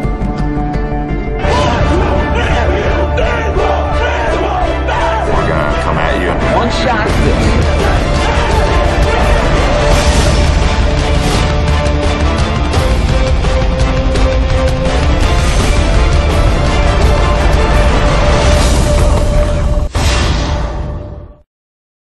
3:16 left to go in this ball game. I formation, 3rd and 3 from the 45 of the Wolverines. And this time, holy cow! Dion almost hands it to the Westview player. He's going to run this to the 5-10. Touchdown, Wolverines! How did that happen? Jason that was Snyder. Holy cow! He was in the backfield before the running back could even get the handoff. He took the handoff from Dion. He took the ball right out of Dion's hands and just... Holy cow! Can't say I've seen that one very often. Snyder comes shooting in from the A-gap. I think Dion froze when he saw him. He's ready to hand off to his running back. He froze when he saw him and just let him have the ball. 12 seconds to go. Oh, you could hear a pin drop. 5, 4, 3, 2. Get the snap off. Last play of the game. Brewster rolls right. Gets away from 2 sacks. Dons wins. Sack at the 20-yard line. What a game. And number 40, Lucas Zinder with the game-saving sack. And there is heartbreak on one sideline and a jubilation on another. Offset eye for the Grizzlies as Keeney takes it under center. They'll send a man in motion, pitch back to Bird on the sweep. Bird finds a seam. He might go, folks. 20, 15, 10. Drags a tackler. Touchdown! Bird goes 38 yards for the touchdown on the sweep. One more snap is all it's going to take. And there you have it, folks. Your 2011 Division I Sac Joaquin section champions, the Granite Bay Grizzlies, as they defeat Pleasant Grove 30-24. Jacqueline Williamson. Her serve is over. Dug by Holt. Giblin going back to Holt near side. Cut shot. Kept alive. Back and one by Cathedral. And this one is out. We are back with you live from Chabot College here in Hayward, the first weekend of Tri-County Athletic League play. And El Cerrito and Valley Christian mixing up here in the home opener here for Valley Christian. And for Viking fans out there, a little shell-shocked to say the least, Willie, is El Cerrito leads this game 34-0, and really it could be more. Absolutely, and, for Valley Christian, some tough injuries early in the game, I should say, and some drives that were stopped just shy of the end zone. And maybe had those gone in, we'd be looking at a different score. Well, we for sure would have been. But, El Cerrito, we've just been almost in awe when their players get the ball in space. We've seen a punt return for a touchdown and some really fantastic yards after the catch. There was one caught at the 10-yard line. That was a 60-yard run to the end zone, basically going side to side. So just some fantastic runs, some fantastic plays from El Cerrito, and on defensively, tightening up at the end of their own end zone. So, all Cerrito after the first half. El Cerrito, of course, the pundits pick perhaps at the beginning of the season to take this inaugural Tri-County Athletic League Rock Division, and anyone who's watched the first half of play will rest assured that El Cerrito will be among the favorites going forward here as they lead this game 34-0. Let's go over the scoring. El Cerrito opened it up on the third play of scrimmage, going 47 yards, a touchdown run for number 24, Austin Harper, and it wasn't long before the Gauchos piled on. Now, there was the point in the game where Valley Christian had two chances from the end zone. They were stopped on 4th and short. Weichel stopped a half-yard short of the end zone, and then after a fumble by Quinton Anderson, Finsville Patty looking for A.J. Harris in the end zone was picked off, and really that was the beginning of the end as El Cerrito then answered with 28 points, beginning with an 11-yard touchdown run by Marshawn Adwan. And then in the second quarter of play, El Cerrito really brought out the fireworks. First, a 45-yard touchdown pass from Keelan Benjamin to brother Keith. A 26-yard touchdown run from Marcellus Pippins. The two-point conversion was good to Jalen Harvey. And then perhaps the most spectacular of the games, or the spectacular player of the game so far, and there's been at least 3 or 4 of them, a 69-yard punt return touchdown by Jalen Harvey that really just has to be seen to be believed. Absolutely. It was a fantastic run. Capped off with a spin move, almost like just a phenomenal move in the beginning. I can't even describe it. It was like a slow motion. Almost, it reminded me of like how a basketball player on the post kind of jukes one way and spins off the guy. It was real nice misdirection, and he also had the interception. So he's playing well. And right now, if you're Valley Christian, the scoreboard, you're not absolutely liking the scoreboard at all right now, but you got to dig deep right now and kind of see if you can come out and just get something going and leave it out there, because these are the moments I like to say, just don't even look at the scoreboard. Yeah. Just go out, play hard, and try to have a good second half. And you know what? You never know. I mean, crazier things have happened in high school football, that's for sure. No doubt. But it's all about the emotion right now for these guys. They got to kind of try to maintain some positivity and see if they can, and I'm sure they will, come out strong for this second half. And hopefully we'll get to see some good football here. It hasn't helped the Vikings' cause to lose starting quarterback Theman Taylor III on the second possession of this game. Took a shot to his shoulder, or to his throwing shoulder, I should say. And unfortunately for the Vikings, his involvement in today's game is over. Also, A.J. Harris and Weichel also sustaining blows in the first half. They will continue in the game, but they're certainly not playing at 100%. But you're right, Willie. I mean, you have to think of this game right now. I mean, although the scoreboard does say 34-0, you have to think of this as being almost like a 0-0 game and just play this as just a half and try and salvage as much pride as you can. Absolutely, and that's when you hear about these miracle comebacks, that's usually what happens. You just kind of got to let it go. You got to play free. And you got to have fun out there. That's football's a fun game to play. It's obviously not as much fun when you're in such a deficit. But yeah, you got to just kind of go into this second half and play for pride here, and try to make the score a little bit closer, and just move forward next week, maybe with a little momentum. Who knows? But you want to come out and you want to have a solid half of football if you're Valley Christian. One bright spot for the Vikings. They'll receive the ball to start the second half. It'll be Howard Weichel to the far side, Christian House to the near side. The Vikings going from right to left on your screen in the home black uniforms with the red helmets. El Cerrito going from left to right with the white tops, the black pants, and the green helmets. A 34-0 El Cerrito lead. The Vikings very much playing for pride here with 24 minutes of football to go. Let's see what happens in the second half. As Willie says, you never know. We're about ready to get started then with the second half of play. The Viking fans on their feet, and we are back underway from Chabot College. Short kick will take a hop at about the 15, and it's fielded over there on the far side, I believe by Preston Jung, and he'll maybe bring that back 5 or 6 yards before he's wrapped up, and the Viking offense out on the field for the first time in the second half. And obviously, in the first half, very, very one-dimensional, which is not necessarily a bad thing because they had some success with running the ball. But I'm interested to see if they kind of open up a little bit here in the second half. Yeah, they'll go with a fairly standard I formation at this point. Receivers out to each side. And it's a give to Weichel on first down. He's got some blocks there from Harrison Frono. Nice block from Carter, allowing Weichel to cut back to the 30. And more, still going 35 to about the 38. Tremendous run on first down by Howard Weichel, but more impressively, the blocking from the Viking offense. Nice blocking and some fantastic reads from Weichel, staying patient, letting his blockers get in front of him, and he's not giving up. And that's a great play to start the second half. Just the jolt maybe that Valley Christian needed.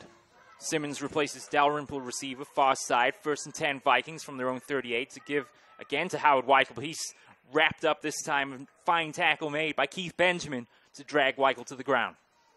Yeah, fine tackle. That Weichel's obviously, we've seen, very tough to tackle. But Benjamin making a nice read and kind of just sitting in the right spot waiting for him there.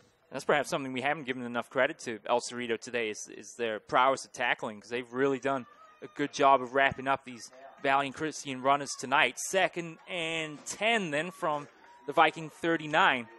Full patty, a long count again. A give to Weichel up the middle, finds his seam. Oh, bounces off a tackle, 45. Here he goes down the sideline into Gaucho territory and forced out of bounds about the 30-yard line. Howard Weichel, a fine carry. That was a fine carry. Weichel showing again. It's what's impressing me here. Is his patience. Yeah, he's able to kind of he doesn't panic. He kind of keeps his head up, and he's able to bounce out, kind of hide behind his blockers a little bit there. And when he gets the edge, he's got speed, and he's able to pick up some big yardage on that play. El Cerrito show blitz. They give to Weichel. This time will get wrapped up as Bryson Singleton and others combine to bring down number 39. A little slow to get up there, get some assistance from his teammates. Maybe back to the line of scrimmage in the second down coming up. Some score updates here, courtesy of Zach Farmer. John Sweat all over San Rafael at the half, 35-0. Livermore pulled back. Their lead now over the Wolves, 18-14. Northgate all over Fremont in the first quarter, 21-0. Foothill and Monte Vista were tied up at 7. Freedom over Castro Valley, 28-13. Miramonte over Dublin, 7-0. 10:15 to go then. A give to Weichel here. Shakes free of a couple tacklers. That's a tough run of about 2 or 3 yards around the left side. And it'll bring up a third down and about 7 to go. Yeah, he's able to dodge a couple guys, but fortunately, El Cerrito definitely stacking the box here. And when Weichel's on the field, let me tell you, they are all expecting him to get the ball. So that's going to make it tough for any back, no matter how talented. He's going to take a play off here and get a high five from Sam Ludden. It's 3rd and 8 to go then. Vikings. And Isaiah Harris in the game is full. Patty on the keeper. He pitches it to Harris around the right side, and he just runs into a wall of Gaucho defenders. Brought down by number 18, Keani Harris, and he loses his helmet in the process as he gets a rude introduction to A.J. Harris. And they've had some success running that option play. in the first half, but they had some kind of maybe hiccup in the execution there. Not wide enough was Harris, I believe, on the pitch. Yeah, they're running from the far side hash marks and on the short side of the field, and they just didn't have enough time for the play to develop before the Gauchos recognize it. So it's a 4th and 8 now. Valley Christian, they'll go with 4 wide receivers then for the first time with Volpatti under center. So they're going to go for it here. It's a fake give. Volpatti on the keeper is going to be wrapped up shy of the first down. He's brought down about 2 yards short. Another turnover on downs, a 3rd one today for Valley Christian, and the Gaucho offense back out on the field with 8:36 to go. It was pretty close, I think, and they definitely moved the chains a couple times using that play in the first half. So I think a nice call there, but now Valley Christian's defense they gotta make a big play here. They need something. First half was a really tough one for them, so you'd like to see them kind of settle in here and get a stop. 4 wide receivers, man going in motion left to right. It's Marcellus Pippins. Benjamin drops back, fires downfield, looking for his receiver, overthrows him. Volpatti on the coverage there. Pippins looking around, looking for a flag, as Volpatti had to lower the shoulder there, but Keelan Benjamin's pass is well overthrown. That'll bring up a 2nd down. Yeah, and I think Volpatti having trouble locating the ball because had he seen it, he had a chance to get the interception there. He was well in time to break up the play like we saw him do.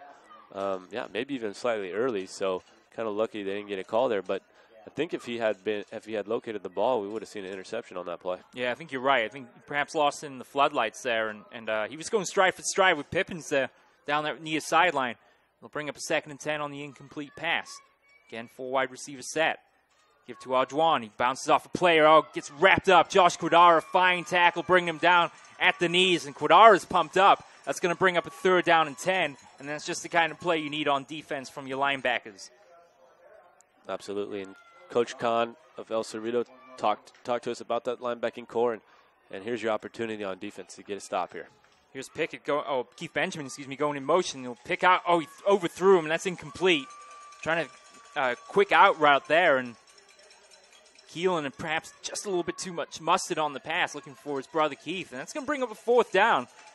For the first time tonight, we might see El Cerrito in pump formation here. We'll see. 8 minutes to go in the 3rd quarter of play. And Vince Volpatti will line up just inside the Viking half of the field as they bring on the kicking unit.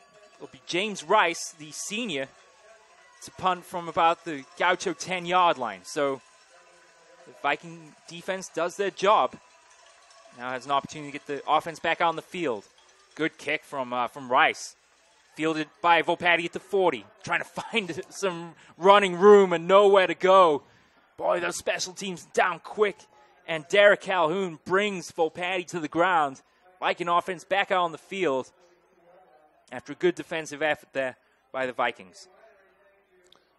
Yep, that was absolutely was a good defensive effort, and kind of were able to finally get El Cerrito off the field with a 3 and out.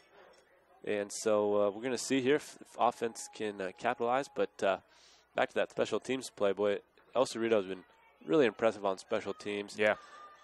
Receiving and kicking, so nice play from them. 1st and 10, handoff to Weichel, loses his footing, but is able to just about keep off the ground, go across the 45 to maybe the 48-yard line, and we'll bring up a 2nd down. Weichel easily over 20 carries at this point tonight. Absolutely, and kind of a strange spot. I thought he had at least 2 or 3 more yards. I thought he squirted out a little bit further than that. Yeah, I did too. Perhaps not particularly generous from the referee. They only give him a yard on the carry. It's a give to him on 2nd down this time. Or a fake give, to Weichel, and a toss to Harris. And he gets along the right sideline for a good carry there. And that's going to be close on 3rd down as he gets just level of, or just inside Gaucho territory. Yeah, so there's an option play again. And on the last series, we saw him sniff it out and tackle for a loss. But that time, using Weichel as a decoy, really opening up that play for the Vikings. So third down and about 2 to go from the Gaucho 49. Big play here for the confidence of the Viking offense. They'd love to get the first down and keep this drive alive. Running backs tight formation behind Volpatti. Give to Harris. That's the first down. Off right guard, and Vikings keep the chains moving and keep the fans cheering them on here as they get down to the Gaucho 45. This is a nice, I like what the Vikings are doing. They're really fighting right now and playing well here early in the second half. And as Principal Lopez said in the chat we had with him at halftime, he knew the Vikings were going to go out and play for pride here in the second half, and they're certainly doing that at the moment. Trailing this game 34-0 and looking for their first points of the day. We'll go with a 3 wide receiver set. It's another toss right side to Preston Jung. He gets across the 45 down to about the 41-yard line, so good carry there on first down. And 2nd and 5 coming up. Well, if there's a bright spot, there are plenty, but Vikings doing really well on first down to get chunks of yardage, and so if you can take anything from this game, the score is one-sided, but offensively, Vikings have been doing some good things, and running the ball, even though El Cerrito knows they're going to run it, they're still running quite well. There's Isaiah Harris on the previous carry, Volpatti drops back, looks to pass. Pass is tipped at the line of scrimmage and incomplete. Had a Gaucho defender all over him there as he was looking for, I believe, for Demoria Blackwell down the right sideline. So 3rd down and 7 coming up following the incomplete pass. Volpatti never really had a chance to complete that pass as it was tipped right as it left his hand. So 3rd down, 2 receivers right, 1 left. Let's see if they drew him off sides. El Cerrito believe it's against the Vikings. Let's wait for the call here.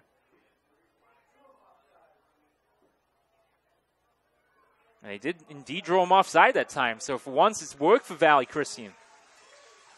Guilty of many false start penalties in the first half of play. Now the 3rd and 7 becomes a lot more manageable here, Willie. Yeah, it sure does. And, on these short yardage plays, Valley Christian has had really a lot of success. So they can go to the ground here and see if they can move the chains.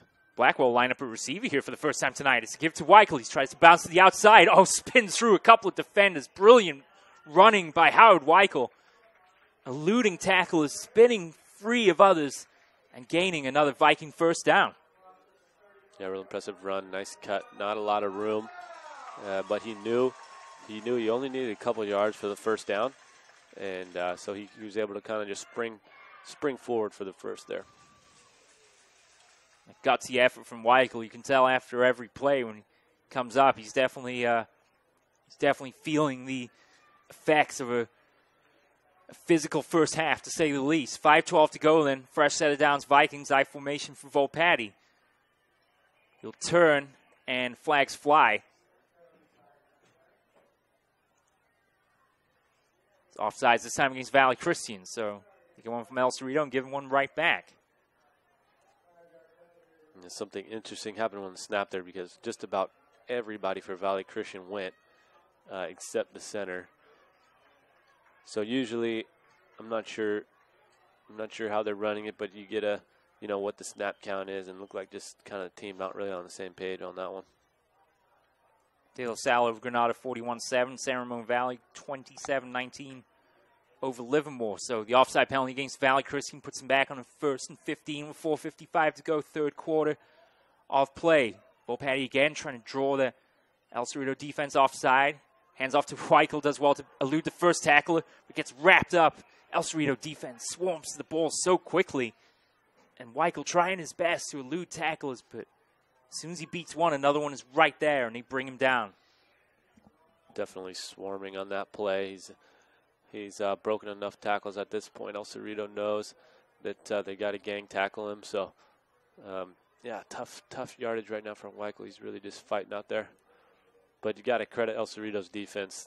They've, despite the time of possession, which is heavily in the favor of the Vikings. El Cerrito's defense not really tiring out here and still playing with a lot of speed. You get the feeling they want the shutout here. They don't want to let Valley Christian on the board. Volpatti on the keeper does well to elude a couple of tacklers, but is brought down.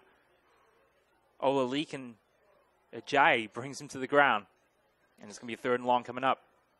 Well, I think at the 3rd and long, you just try to get some yardage back and to make it a manageable 4th down. It's really, unless you're probably not going to want to punt here unless you get no yardage, but going into this play here, knowing that you've got 2, not just 1 to move the chains. So we'll see what they can dial up and try to get some of these yards back and make it a manageable 4th down. Tight ends Blackwell right side, Carter the lone receiver. I formation. Volpatti can't get rid of the ball quick enough. He fumbles. It's recovered by Jalen Harvey. And it's El Cerrito ball. A lot of pressure on Volpatti there. And he tried to hand off to the running back, but the ball slipped out of his hands. And Jalen Harvey is having a fine game on both sides of the ball and on special teams as well. And he adds a fumble recovery to his growing list of accomplishments today. Yeah, he has been playing really well, and just nice penetration from the defense. Someone getting a hand on it right during the handoff. So, yeah, unfortunate turnover there for the Vikings, but El Cerrito's defense playing really fast and just loose right now, given their point cushion. 34-0 is the score. 3:14 remaining, 3rd quarter of play, and after the Volpatti fumble, the Gauchos are back out on the field. It's going to be an empty backfield and a 5 wide receiver set as they send Pippins in motion left to right.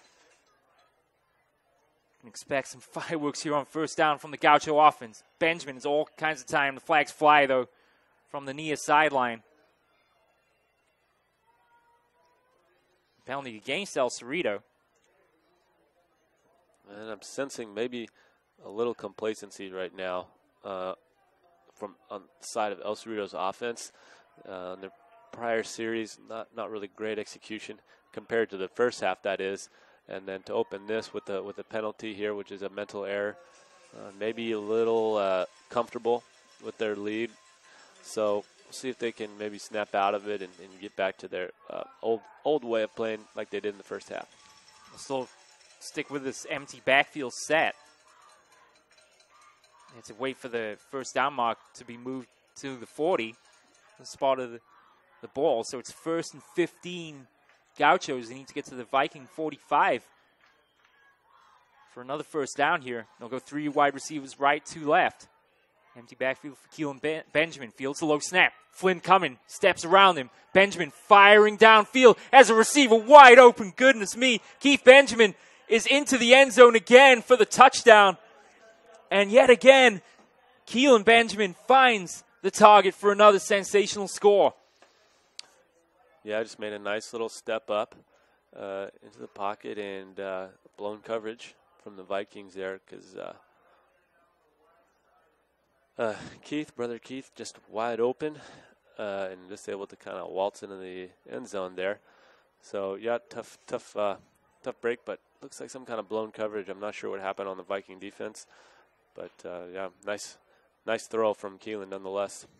Sean Flynn coming off that left side like a freight train. And Benjamin with dainty feet just able to step right around him and then set his feet and fire the perfect spiral downfield as McGannis' extra point goes through the uprights.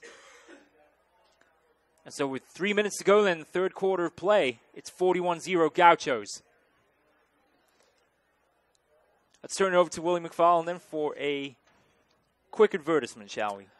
Do you want to watch more of your school's great matchups like the game you're enjoying here tonight? Tell your school to sign up for the PlayOn Sports School Broadcast Program. The program allows schools to broadcast all their games and other activities on the web. For more information, go to playonsports.com/SBP. Thank you, sir. 3 minutes remaining in the 3rd quarter of play from Chabot College and Hayward. And the Benjamin brothers combine on another touchdown. It's a 45-yard touchdown pass from Keelan to Keith in the 2nd quarter of play. And they follow that up now with an encore performance a 55-yard touchdown pass here with 3 minutes remaining. Gauchos with a comfortable lead, and now you can imagine want to preserve the shutout against the Vikings here at Chabot College tonight. Another kickoff on the way from McGannis, and it's Weichel and House back deep. Squib kick this time will take a hop. They might want to just let this one again. It stays in bounds, and El Cerrito almost caught Isaiah Harris off guard as Wilbur Jones hustling down the field on that far sideline almost took it away.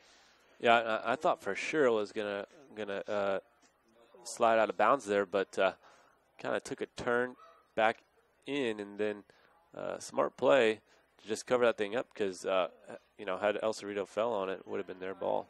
Well, we saw in the second quarter of play, McGannis' kickoff rolled down the near sideline. Volpatti waited for it to go out of bounds, and it never did. It went into the end zone for a touchback, and this time Isaiah Harris had Jones all over him and was able to down the ball. It's 1st and 10. Vikings, Volpatti rolls out. Pass is picked off by Keith Benjamin. Or by Darius Pickett there, excuse me. So Pickett steps in front of Damori Blackwell and picks up Volpatti on 1st down. The second interception of the day for Vince Volpatti. And just like that, the Gaucho offense back out on the field. Yeah, and it looked like he had an open receiver, but didn't get his head around in time, and was so unable to locate the ball and unable to make a play on it. So tough break because I think not a completely ill-advised throw, just not on the same page with his receiver on that one. Yeah, it was a quick rollout to his left and set his feet quickly, and I think you're right. I don't think Blackwell saw it in time, but Darius Pickett right there to make the simple catch. And now the Gauchos back on offense, 4-receiver set. Keelan Benjamin's going to keep this on his own, trying to spin free of players, and he gets wrapped up for the sack as Sean Flynn finally gets his man with a little assistance there from Sean Scanlon and others to bring him to the ground. 2nd down coming up. Yeah, nice play from the defense, but they were running option there, and he had Pippins out, and I thought that the toss was going to come, never did. So credit the defense, nice play. Again, Benjamin will line up on the shotgun here on 2nd down, has the option if he wants it. He picks out Pippins, and now Pippins is going to try and do his best to elude players. Wow, here he goes, 40. 35, finally wrapped up by Quidara. And a little bit of showboating there perhaps from Marcellus Pippins, and he almost pulled off another sensational run, but to Quidara's credit, gave chase all the way and wrapped him up. Shy of the 1st down, will be a 3rd and about 3 to go. It's just been amazing watching these guys to just escape from that. I thought we were going to see it looked like the play was improperly executed and was going to get tackled for a huge loss, but he made something out of nothing, and I can see why he was disappointed he didn't get it on the last option play. Pippins might be lining up with a quarterback here. He's going to take the direct snap, and there he goes. And he actually fumbled the snap, and now the ball comes loose at the end of the play. Let's see if they give it to the Vikings here. Yeah, El Cerrito will maintain possession, but Marcellus Pippins taking the direct snap that time. Dropped the snap and almost made the Vikings pay for it, but a last-ditch tackle had to bring down number 21. And we saw a similar thing happen when they were going for, I think it was a 2-point conversion. Drops the snap and then just kind of squirts out to the edge, and I think it's just unbelievable. We have a 3rd quarterback in as many plays as Marquise Pippins now in the game, the junior, younger brother of Marcellus, took the snap, and the handoff will be just enough, I believe, for a 1st down. Across the 20 down to the Viking 19-yard line. So El Cerrito here mixing and matching personnel. And at least for this play, Marquise Pippins will be the quarterback. He'll have running backs to either side of him and a tailback as well. I believe that's Ricky Watts, the senior running back, wearing number 25. It's a pitch to Watts, left side. Watts changes directions, gets wrapped up. Flag flies from the far side. No gain on the play. Let's see what the flag is all about here. Coach Kahn perhaps sensing it's time to bring in some of the substitute players here and give them some playing time. Flag will be waved off, excuse me. So 39 seconds to go, then third quarter of play in a game that probably can't end soon enough for the Vikings here. And Gaucho's looking for more points. Third down and 12 to go. We'll move receivers out to the right side. Lined up a run remaining in the third. And El Cerrito looking for more. Here's Marquise Pippins then awaiting the snap. Running back, and he drops the snap, able to get up, break a tackle to the 5, to the outside, dives for the end zone, in for the score. Marquise Pippins gets his name on the board for the touchdown.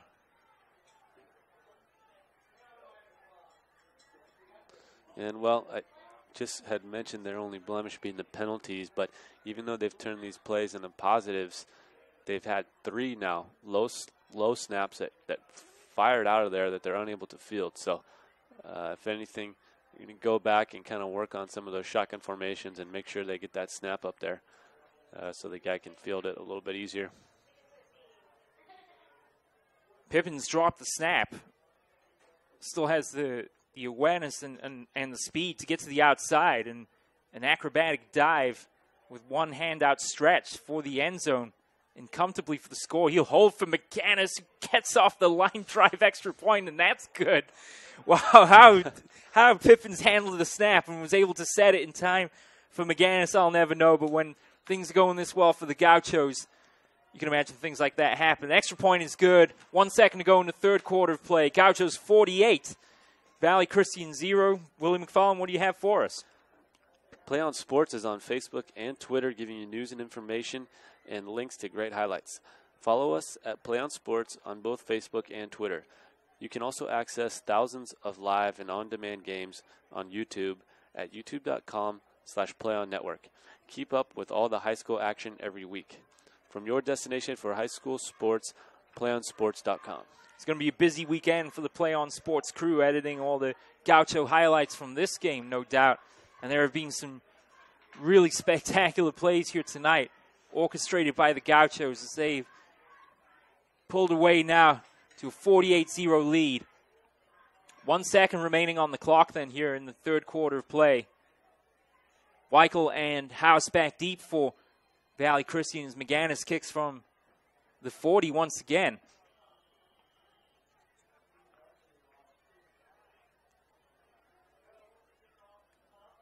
Just another short kick, and Weichel will take it at the 15.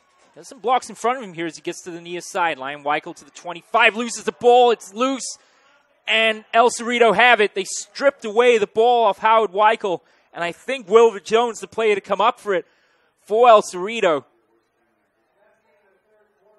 And that's going to end the third quarter. It's 48-0 Gauchos, and disaster for Valley Christian on the kickoff return as Weichel trying to make some moves to the near side, loses the ball, and the Gauchos are right back out on offense. And they just can't catch a break as I watch a foot race among the referees, which I've never seen before. But I'm surprised the rolling clock hasn't come on already. It's supposed to go on with, I believe, 42 points, or 42-point difference between the two teams. So it'll be interesting to see now once this fourth quarter begins.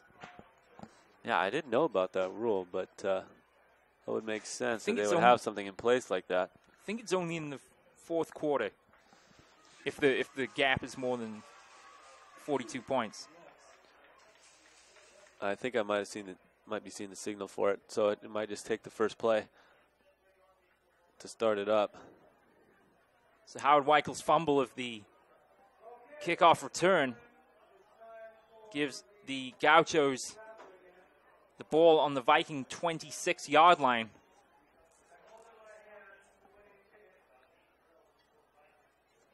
So will this be the season that El Cerrito live up to their potential here in the playoffs? Looking over their records from the last couple years. We'll get to that in just a second here after this first play. 1st and 10, Gauchos from the Viking 26. It's Marquise Pippins and a toss left side to Austin Harper. He breaks a couple tackles. Harper, 15-10, 5 speed into the end zone. Touchdown Gauchos. That's his second of the day for Austin Harper from 26 yards out. Opens the scoring here in the fourth quarter of play. Yeah, great run. More good patience and balance. Kind of good north-south running. One cut, put his foot in the ground, and off to the races. We haven't done enough. We haven't given enough praise to the Lions for El Cerrito today, but they have just been outstanding creating holes for the running back. So after the extra point here by McGannis, we'll give them their due course. This one is blocked as the Vikings swarm over this one. And I think the man to get the hand in there was Vince Volpatti to block the extra point. But Andre Fletcher, William Dreyer, Johnny Tolliver, Jesse Wilson, Devontae Akpan, Freddie Sanchez, Shelby Miller, Musa Ayad, Christos McGannis, and Olalekan Ajayi have just been absolutely outstanding today. And definitely they deserve a warm round of applause from Gaucho fans tonight because they've made things very easy indeed for this Gaucho offense this evening. Absolutely. They've been winning the battle up front. And not only that, they've been doing well in the passing game as well. And sticking with the play. They know their guys kind of like to extend plays and, crisscross around the field. So they've been alert and absolutely a great game out of the offensive line for El Cerrito. So El Cerrito in the last 4 years have had 3 trips to the playoffs. All 3 of them have ended in the first round. If you go back to the 2011 season, the Gauchos with the 8th seed were defeated 29-28 by Eureka. They missed the playoffs in 2010 with just a 5-5 record. And then in 2009 with 7-4. They got the 6th seed in the NCS Division III playoffs in the first round, but were upset at home by Tamalpais 33-13. Here's the kickoff in the meantime. It's fielded by Weichel at the 10. So Weichel to the 20, the middle of the field, 25, and wrapped up. And then in 2008, El Cerrito with the 8th seed once again, and they lost to Kennedy of Fremont 34-9. In another game they lost at home in the first round of the playoffs. But I think the way they carry on this year, and with that impressive defeat of Campolindo in Moraga last week, I might add, they have to be feeling pretty good about their chances for postseason play even at this point of the season. Absolutely, yeah. I mean, we talked earlier, them putting up 60 points a couple of times and already this season, and certainly plenty of time left to get to that marker now. But, we knew they had that. We knew they had that great offense coming in, but the defense, too, just really flying around, swarming, and tackling well. Tackling these are tough guys to bring down on Valley Christian side. So I've been impressed with the defense as well for El Cerrito. And there's a perfect demonstration of it right there. Is give to Weichel, just nowhere to go as 4 guys are all over him. They wrap him up in the backfield, and it's been a tough game, as we've mentioned already, for Weichel, playing hurt in this game. Very much shouldering the load for this Viking offense today. And, well, as we know, he's certainly a tough guy, and he's without a doubt proven it here this evening. He's wrapped up for a loss of 2 in the 2nd and 12 coming up. They'll give him a play off, and they'll bring in Isaiah Harris here to replace him. So AJ and Isaiah in the backfield here. It's a handoff or another pitch to Harris around the corner, 25-30 down the sideline. Nice change of direction and the shoulder charge as well as he barrels Keone Harris out of his way. And that's a first down and more for the Viking offense. It was really, really well executed option play there. He pitched it to Harris, just in the nick of time to free him from the edge defender, but also make sure that he got the pitch there safely. So, and Harris down after the play here as they go out to tend to him. Looks like perhaps a cramp here. Yeah, certainly some fatigue setting in now. Without question. For the Vikings offense. Clock stops them with 7.5 minutes to go here in the fourth quarter of play.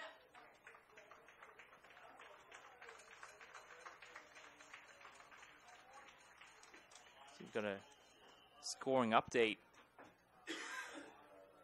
here from around the league.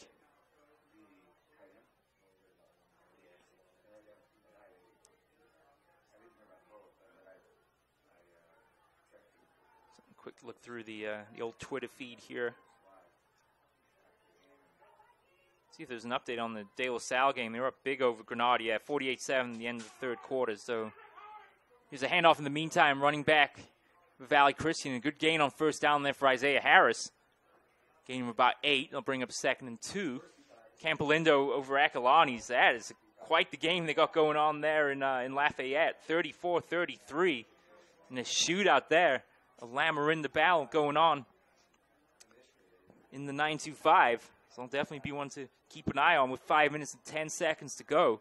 6:36 remaining here in this one. A 2nd and 2 coming up for the Vikings.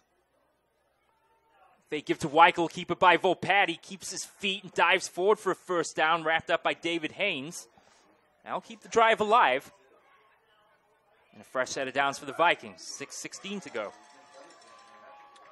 Well, if you're the Vikings now, if anything, what you want to do is just get that bagel off the scoreboard. So this is your chance now. A couple of nice first downs.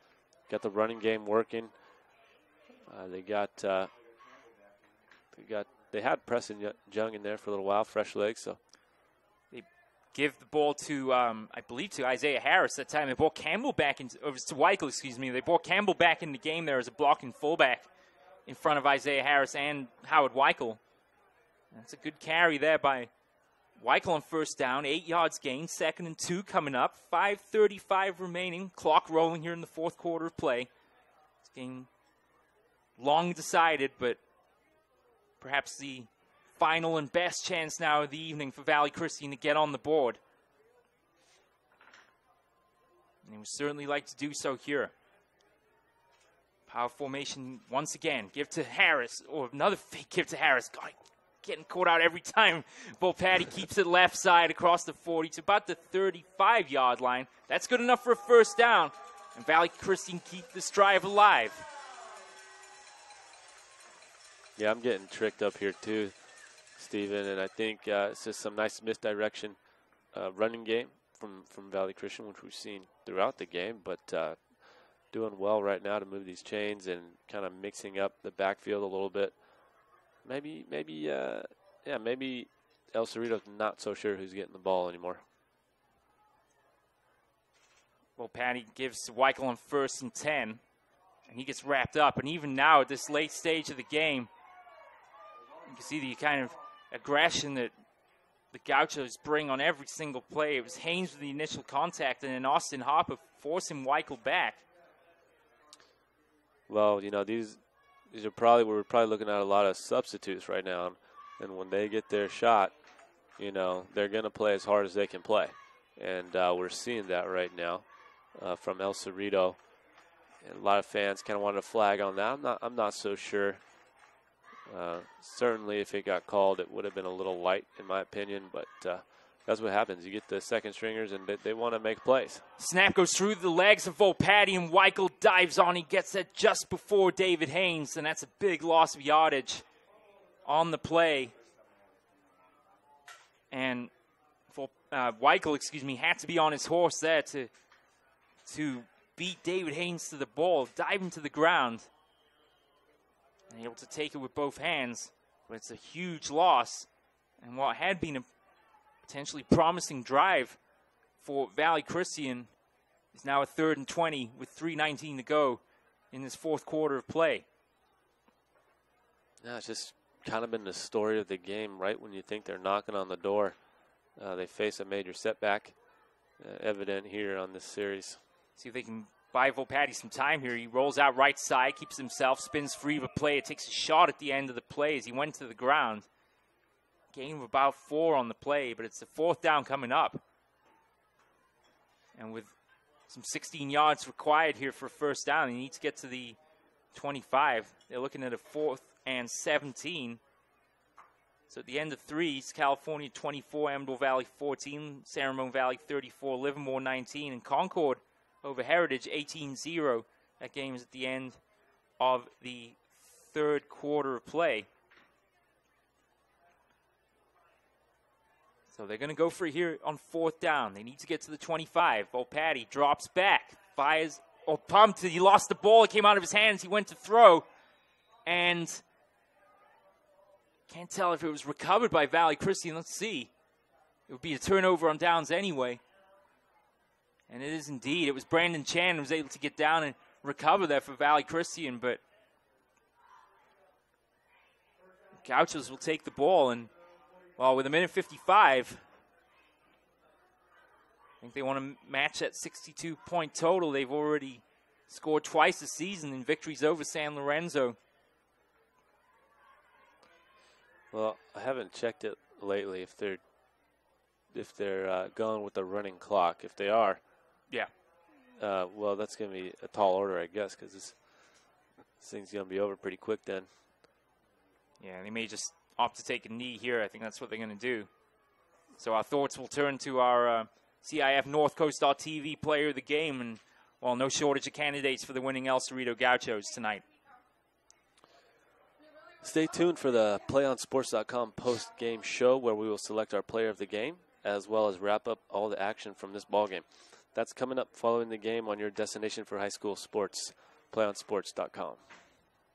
Akalani's back in the lead now over Campolindo, 39-34. What a game that would have been to cover this evening up there in Lafayette. But with just 50 seconds here, clock ticking down, and El Cerrito have put the rest of the Rock Division on notice that they are, without question, the team to beat. And really, I'd have to say, even at this early point in the season, that it really is their division to lose at this point. Absolutely big win, taking on two 4-0 teams here and coming in and absolutely making a statement on all sides of the ball.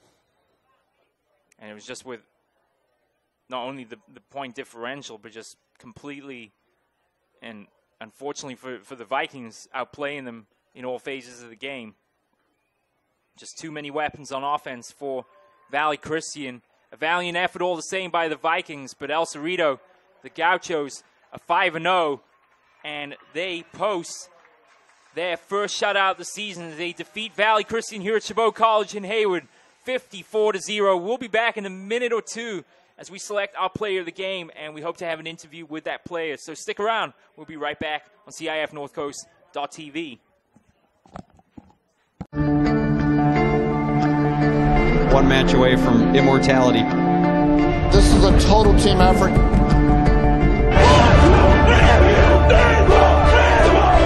We're gonna come at you. One shot.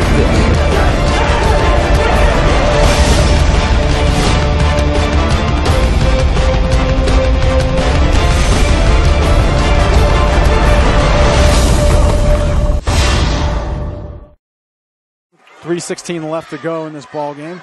I formation, 3rd and 3 from the 45 of the Wolverines.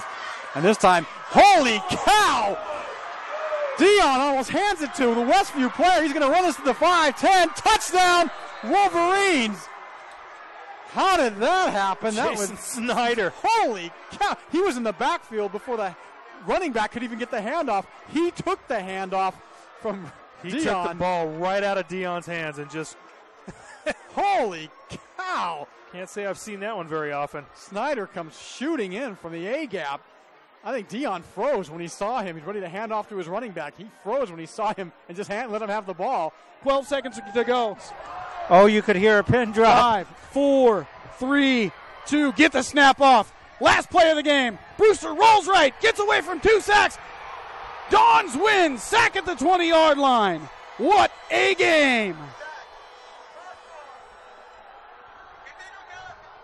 And number 40, Lucas Zinder with the game-saving sack. And there is heartbreak on one sideline and a jubilation on another. Offset eye for the Grizzlies as Keeney takes it under center. They'll send a man in motion. Pitch back to Bird on the sweep. Bird finds a seam. He might go, folks. 20, 15, 10. Drags a tackler. Touchdown! Bird goes 38 yards for the touchdown on the sweep. One more snap is all it's going to take. And there you have it, folks.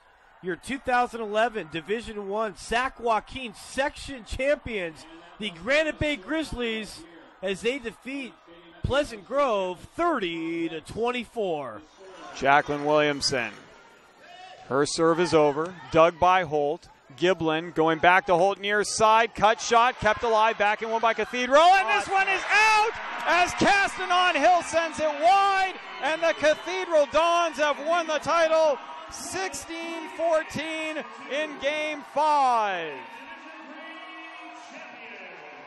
Thomas with the ball, swings it out to Norris. Cameron Taylor tried to block that one away. Norris with a strong take, blocked by B.J. Anya. Huge block. Robinson leading the break the other way, gets it to Grant.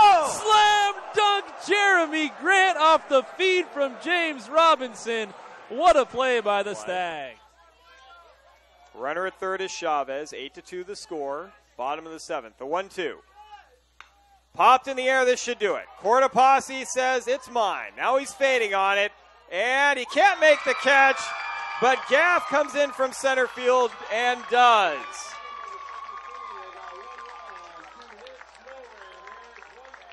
Congratulations to the St. Mary's Rams, a three-peat. They win it 8-2 against Franklin to take the series 2-0. But this is time to run an offensive set that you've done all through the season in practice. Yeah. And you also, you get it to your hottest player right now, just like they're getting into Eichhorst right here. He's going to try to create some space, find somebody on the backside that's open. Eichhorst flush out to the right. Oh, breaks free of a player. Eichhorst on his own, shoots and scores, bounces a shot home. Kuz can't handle the shot. Eichhorst takes off the shirt and the helmet. And how about that? Alex called it. Eichhorst, after sustaining the injury in the third quarter of play, has scored the game winner with 22 seconds gone in the overtime period. Dogpile on the field. Marin Academy take it. A fantastic finish to this game.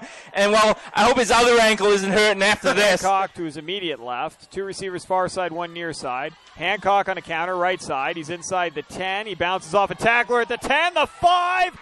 Touchdown, Helix. And behind Hancock, the field is littered with white jerseys on the turf. Wow. Hancock not to be outdone by his fellow playmakers on offense. Put on a show on that short 12-yard touchdown run. Looked like he was down after 3 yards, just threw a defender on the ground. As sophomore Chris Carter steps under center. In their tight wing formation, Lycos in motion. Second back through is Freeman. Freeman just knocking people over. Look at him run, breaks through, 4 tackles, and now it's just a foot race to the end zone. And Freeman's going to go the distance. Touchdown, Imperial, on the first play of the second half. 2nd and 6 for Imperial from their own 47. They're going to give it to Freeman again off the left side. And Freeman gets by one wave and down across the 40-yard line. Still on his feet. Look at him run down to the 20-yard line. One man to beat. Gets by him. Touchdown, Freeman. How did he do that? Holy cow. 64-yard touchdown run. His 5th of the game. Royce Freeman, ladies and gentlemen, you're about to see the top rushing and the as I look over to our partners at KXO Radio, the top rusher in the San Diego section for the next 2 years. That's just amazing. That is just amazing. They hit him in the backfield. They hit him at the line of scrimmage. They hit him a couple of yards downfield. They hit him again near the goal line. Keep those Lowell fans quiet over there.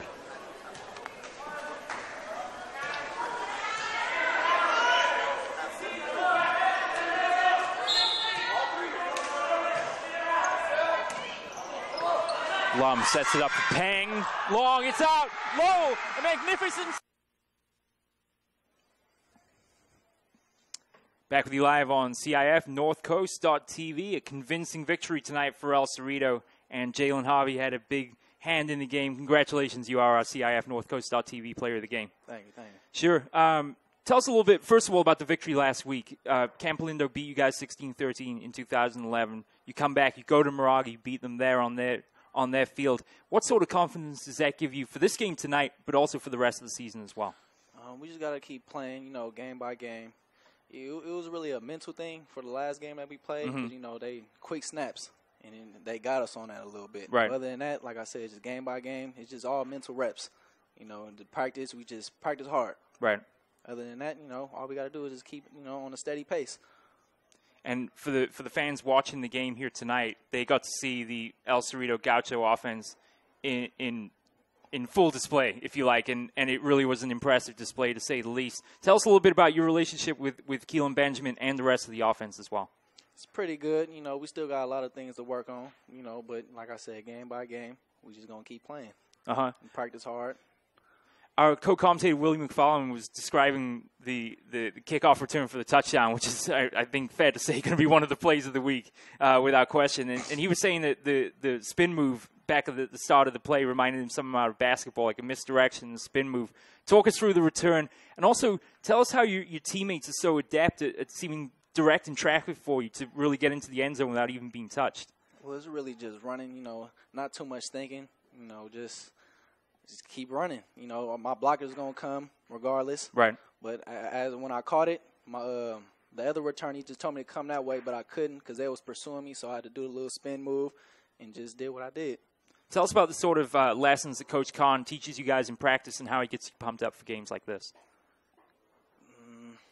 He does a lot of things, you know, just running constantly, you know, just keeping our heads, you know, straight. Right. Other than that, he does a good job as coaching. It certainly was on display tonight here at Chabot College. Lastly, new division here, the Tri-County Athletic League. It's the Rock Division. Yes. A couple of familiar faces, Pinole Valley, of course, but a lot of teams you perhaps have not had the chance to prepare for in previous seasons. Tell us how this new league will affect the play of El Cerrito, if it even will affect it, and how do you feel about your prospects for the rest of the season? We feel pretty good. You know, Pinole is a good team, Salesian. You know, we got them next week. It's just, you know, play by play. Everybody just got to be on the same pace. Sure. And a chance also for you guys saying that Salesian regular season winning streak's up to 25 or 26 games now. Yes, sir. Should be a really good game for El Cerrito. But if they play like they did tonight against Valley Christian here at Chabot College, it should be a fantastic game. Jalen Harvey doing it all tonight. A fumble recovery, an interception, and a receiving touchdown. He's a well-deserved CIF Northcoast.TV player of the game. Congratulations, sir. Thank you. You're welcome, and all the best of luck to you the rest of the year. Thank you. Thanks. We can get a player up here. Oh, that's good stuff. All right, perfect. Prepare a Wiley Ballard graphic. Do you want me to start the stream? Start the stream. Camera 3. Beautiful. We're coming in on 1. For more information on how your school can join the PlayOn School broadcast program, go to playonsports.com/SBP. 4th and 10 from the 41-yard line for St. Augustine. Kennedy dropping back to pass. Looking left, firing, incomplete, intended for Noland. No penalty flags on the field. Mar Vista will take over on downs, and Jordan Lertique will take that knee. And the Mar Vista Mariners. Back with you live on the CIF Northcoast.TV post-game show. Stephen Davies here with Willie McFarland. And, well, very few words to describe that offensive display we saw from El Cerrito tonight. Yeah, it was awesome. Just so many playmakers for El Cerrito and just some unbelievable runs in space tonight. So, yeah, fantastic display from El Cerrito, absolutely. If you're just tuning in, you really have to check the highlights of this game because some of the plays are absolutely outstanding, about as good as it gets at this level of the game. And you know, 6 different scores on the night. They did it on offense. They did it on defense. They did it on special teams as well. You really have the feeling that El Cerrito are going to go a long way in the Division III playoffs this season. Yeah, absolutely. Played great all phases of the game, turning the ball over on defense, making plays on special teams. We talked about the run back from Jalen Harvey. And if you're Valley Christian, you know, it was a tough one-sided scoreboard, absolutely, but some positives to take away from the game. They were able to run the ball pretty effectively and a couple stands on defense, so not all bad for Valley Christian at the end of the day.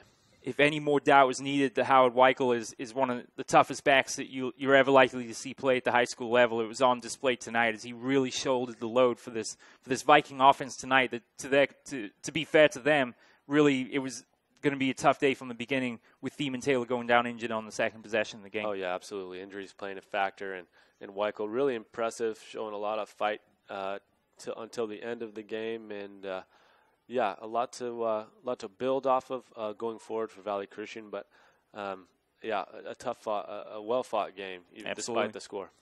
For El Cerrito, they have a tasty match with Salesian next week. Can they defeat Salesian and end their regular season win streak? That should be quite a game coming up next weekend. For Valley Christian, it's also a revenge game of sorts as well, as they travel to Berkeley next Saturday afternoon to face St. Mary's. And if you were there last year, that was one of the best playoff games you're ever likely to see, as Valley Christian came back from 18 down to defeat St. Mary's on their home turf, 42-35. We will be there at St. Mary's next Saturday at 1:30 p.m. for Valley Christian against St. Mary's, the second week of the Tri-County Athletic League season so far. For Hans Webb, the man behind the camera, Zach Farmer providing our production here tonight. For Willie McFarland, my name is Stephen Davies. We'll see you in 8 days' time, and we hope it's a better result for the Valley Christian Vikings. Final score from Chabot College, El Cerrito 54, Valley Christian 0. We will see you next week. Good night for now.